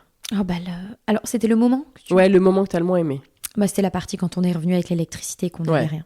Okay. Et après, quand on a habité, parce qu'on est quand même resté 2 ans dans la première année, dans les travaux, le second œuvre, on va dire. Et quand ça a suivi, c'était le bordel. C'est-à-dire qu'on déplaçait les outils d'une pièce à une autre, on en faisait une autre, on nettoyait, puis finalement on les remontait, donc on resalissait. Ça a été le bordel des travaux, je crois qu'on peut le dire, il n'y a pas d'autre mot. Quand on fait des travaux, ça a été ce bordel non-stop. Et puis c'est crade, tu vis dans une maison où c'est pas propre, quoi. T'as des outils qui traînent partout, t'as de la poussière des travaux. Ça, c'était le deuxième truc que j'ai le moins aimé, ça a été ça, c'était de vivre en chantier. Et j'ai d'ailleurs dit à Clément, si un jour on repart sur une réno, je dis peu importe où on habite, on termine la maison. Pas sur les travaux, et pas sur le chantier. Une fois qu'elle est terminée, que tout est aspiré, que même les vitres sont faites, je dis là on aménage, je dis mais il est hors de question qu'on revive la même chose. On l'avait fait sur la première maison, on l'a refait sur la deuxième. J'attends de voir. Ouais. Parce que financièrement, quand t'es pas riche, de toute manière, tu vas pas te permettre des folies. Hein. Mais ça a été un des trucs que j'ai vraiment détesté. Ouais, je comprends. Surtout avec des enfants et des et un nouveau-né, quoi. Mm. C'est quoi ton endroit préféré dans cette maison? Ou ta pièce préférée? Je dirais... Alors, j'en ai vraiment 2 où je peux pas trop départager. C'est ma chambre où vraiment je me sens hyper bien. Elle est sympa. Et j'adore mon arrière-cuisine. Genre, à chaque fois que je elle passe, est très mignonne. je me dis, wow, qu'est-ce qu'elle est belle, cette Ah ouais, pièce. elle est canon. La cuisine est super belle. Tu n'as pas dit d'ailleurs où est-ce que vous l'avez prise? La cuisine, c'est Oui. Cuisine Référence. C'est Elle est allemand. très jolie. C'est des façades à cadre toutes simples, mais Un blanc un peu cassé beige. Ouais.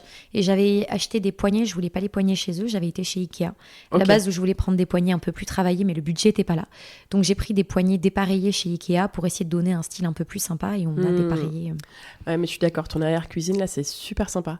Et le plan de travail, tu m'as dit, c'est Decton. Hein? Non, c'est du Silestone. Silestone, pardon. Ouais, ça coûtait moins cher. Ça Tout marche. simplement. Mais ça rendait un peu visuellement le même effet. C'est hyper beau. Ouais, Et puis d'entretien, c'est un coup de pchi-pchi, tu mets ouais, un c'est jet hyper et puis, simple à ouais. entretenir. Ok. Quel regard, là, tu portes aujourd'hui? On en a un peu parlé déjà, mais quel regard tu portes sur cette histoire, cette expérience, cette rénovation-là, aujourd'hui? On est très fiers. Ok. Vraiment, on a appris énormément de choses. On s'est dépassés tous les deux, même plus que dépassés plus d'une fois. Et vraiment, on est fiers. On est heureux. On a grandi. On a mûri. On a vraiment l'impression, entre le début de la rénovation, qu'on était des bébés. En fait, on savait rien sur tout ce sujet. Donc maintenant, moi, ça m'est même déjà arrivé en tant qu'infirmière d'entendre des trucs et de leur dire alors là, il faut mettre du scellement chimique. Moi, je ferai comme ça. Là, je ferai ci. Et là, voir les hommes qui se retournent et qui me regardent et qui disent Qu'est-ce la qu'elle a, petite celle-là infirmière, mais qui me regarde genre pas con l'idée. Et je dis ouais, je suis pas qu'infirmière. Ok. Moi, vraiment, cette fierté de on sait faire plein de choses. Et en fait, maintenant, tout nous paraît possible, alors qu'avant, c'était pas le cas. Maintenant, tu peux nous dire de faire n'importe quoi dans cette vie. Je pense qu'on pourra le faire. Bon, déjà en voyager, mais là, tu me dirais d'aller faire le tour du monde, on se poserait pas de questions. De repartir sur un projet travaux. Alors oui, mais pas si on a des boulots à côté, parce qu'en fait, au bout d'un moment, t'as plus de vie. Mais si c'était, par exemple, on dirait, on a la possibilité et on sait qu'on va s'en sortir financièrement, tu nous dis, on lâche tous les deux nos boulots et on fait que de la rénovation comme un boulot, tu sais, on va dire de 8h à, je sais pas, de 8h à 17h, je te dis n'importe quoi, mais comme notre boulot, comme on faisait, mais par contre, on ferait que ça. On pourrait, mais par contre, on ferait pas et boulot et réno parce que ça ferait trop. Ouais. Mais voilà, maintenant, tout nous paraît possible et on sait que maintenant, on veut faire des trucs dans la maison. Tu vois, je te disais tout à l'heure, on hésite à casser un mur. Avant, je te disais, oh mon Dieu, casser un mur. Là, on se dit, bon, là, on se prend pas de questions. On enlève tous les meubles, on protège tout, on prend la tronçonneuse et on coupe tout. Alors qu'avant, je t'aurais dit, oh non, jamais, mon Dieu. La structure, là, non, on fonce. En fait, on n'a ça plus ne peur. vous fait plus peur. Ouais, c'est Plus ça. rien nous fait peur. Mais sur tous les sujets de la vie, vraiment, plus rien nous fait peur. Grâce à ces travaux. Oui. Grâce à génial. cette rénovation. Ça nous a tellement poussé sur de l'inconnu, sur le fait de ne pas savoir les choses, que ça nous a mis... Vraiment, je ne sais même pas comment l'expliquer. Tu Donner sais. beaucoup de confiance. Ouais, complètement. C'est génial. C'est un bel apprentissage. Oui. Ce que j'allais dire, qu'est-ce que tu as appris avec ce chantier? Tout. Aussi. Vraiment tout. Et ça a appris aussi beaucoup à nos enfants que dans la vie, quand on veut les choses, il faut... Je ne vais pas dire le terme, mais il faut se sortir les doigts pour pouvoir avancer. Et ça nous a appris, mais ça a appris aussi aux enfants. Et on leur répète souvent. Parce qu'ils disent, la maison, elle est belle. Des fois, quand les copines y viennent, waouh, on leur a dit, c'est un château. Et on leur dit, vous savez, les filles, si on en est là tombé aujourd'hui... de nulle part, quoi. Exactement. Et ça leur apprend que dans la vie, voilà. Alors après, elle nous dit, elle va par exemple faire ça, tu sais, en vacances. Je dis, oui, mais si tu regardes la maison, tu vois, il y a des choix dans la vie. On peut pas tout avoir, on peut pas tout faire en même temps. Et du coup, ça leur apprend, elle aussi, en plus de nous, ça a vraiment, je pense, appris à toute la famille. Oui, sur la valeur du travail, de la vie, de plein de des choses. moyens qu'il faut se donner pour obtenir ce qu'on veut. Exactement. Que ça ne tombe pas du ciel. Qu'est-ce que cette maison dit de vous maintenant? Ouh, dur comme question. Qu'est-ce qu'elle dit de nous? Moi, je dirais sur notre couple qu'on est solide, qu'on est invincible. Moi, c'est ce que je dirais. Tu vois, quand on a acheté la maison, j'ai une de mes meilleures amies qui est venue et elle a vu le séchoir, elle a pleuré. Elle m'a dit, mais pourquoi vous faites ça? Vous êtes fous. Ça m'avait mis un coup. Putain. Vraiment, ça a été très très dur quand t'as une de tes meilleures potes qui pleurait. Elle a pleuré quand on arrivait dans le séchoir. Parce qu'elle avait peur pour vous. Ouais, elle m'a dit, vous êtes fous. Mais vous êtes fous. Genre, vraiment, pourquoi vous avez acheté ça? Elle me montre l'autre maison, elle me dit, vous auriez acheté cette maison. Ok, mais ça... La jolie maison en pierre à côté. Exactement, mais là, elle me dit, j'aurais compris, mais là, ce tas de bois, il n'y a rien. Et vraiment, je la revois, elle avait pleuré. Et ça avait été très dur pour moi. Ah oui, j'imagine. Ça m'avait mis un coup. Elle n'arrivait pas à se projeter, quoi. Non, elle, c'est pas du tout c'est pas son domaine, quoi. Elle est pas du tout là-dedans. Et puis, les travaux, ça lui C'est parle dur pas. de dire ça à ses copains, quand même, aussi. Sur le coup, ça a été très dur pour moi. Maintenant, on en rigole. Et puis, quand elle en parle, elle en rigole elle aussi. Et elle le dit, mais... Bon, elle a pas pu se retenir, quoi. Elle l'a dit. Ouais, non, puis nous, avec mes copines, on est franches. Tu sais, on se dit quand on... Et puis là, vraiment, en fait, elle l'a vu. Puis elle s'est mise à pleurer direct, où elle s'est dit putain, qu'est-ce qu'ils font ? Pourquoi ils font ça ? Ouais. Puis on avait déjà fait une première rénovation, donc elle savait que sur la première rénovation, on avait un peu disparu quand même, parce que effectivement, c'était pas ce boulot-là, mais dans la maison, il y avait rien. Donc on avait quand même tout fait aussi. Donc là, elle s'est dit waouh, là, c'est des grands malades, là, ils vont jamais y arriver, Ok. mais pas de façon négative. Elle était pas là. C'était vraiment, je pleure, j'ai peur pour vous, quoi. Ok, Vraiment, c'était pas négatif, mais donc ça a été très dur. Et donc aujourd'hui, on a vraiment cette fierté de on l'a fait. Vraiment, je nous sens invincible et ce que ça dit de nous, voilà, c'est qu'on est invincible. Rien ne peut nous arrêter. Rien ne peut nous arrêter. On est plus amoureux que jamais et on est fiers de tout ce qu'on a construit. Ouais. Est-ce que tu peux me donner un mot pour décrire le séchoir avant que vous en deveniez les propriétaires ?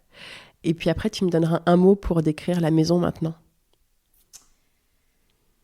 Je dirais avant ancien, parce que c'était de l'ancien, tu sais, il y avait rien. On pourrait même dire grand, je sais pas. Et là, aujourd'hui,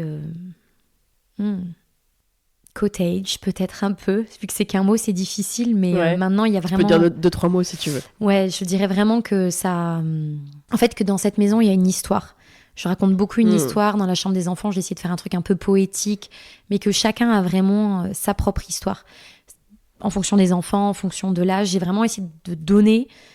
Que cette maison raconte des choses en fonction de la pièce.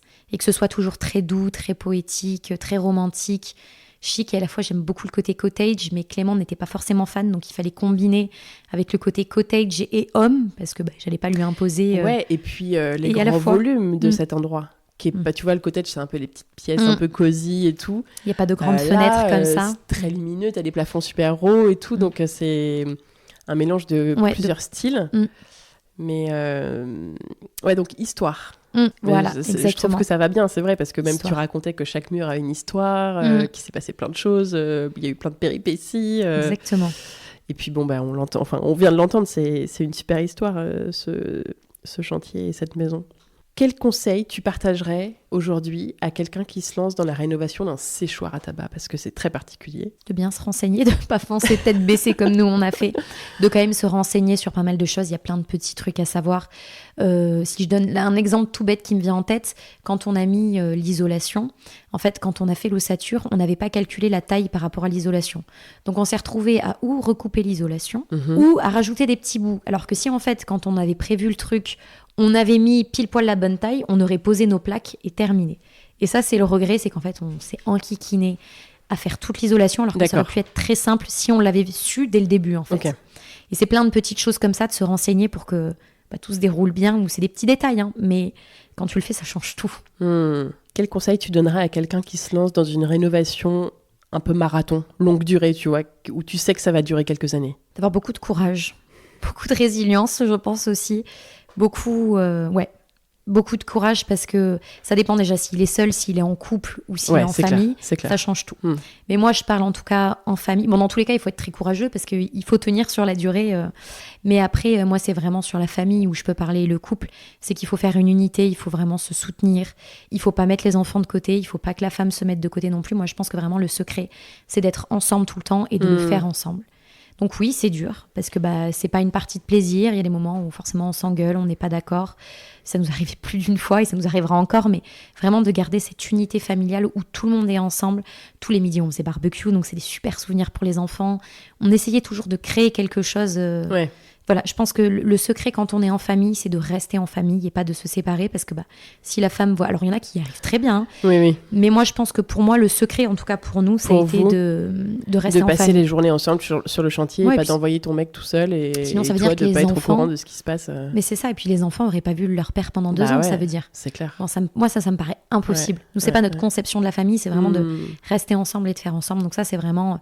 Le conseil, c'est beaucoup de courage, beaucoup d'écoute dans le couple, apprendre à communiquer et à dire à l'autre, alors me dis pas les choses comme ça parce que ça a tendance à me faire monter en pression. Exactement, mais le dire en fait. Voilà, et d'expliquer, je préférais que tu me le dises comme ça. Voilà, ouais. Ça, c'est hyper important, la communication, la patience, se dire des fois faire des petites concessions.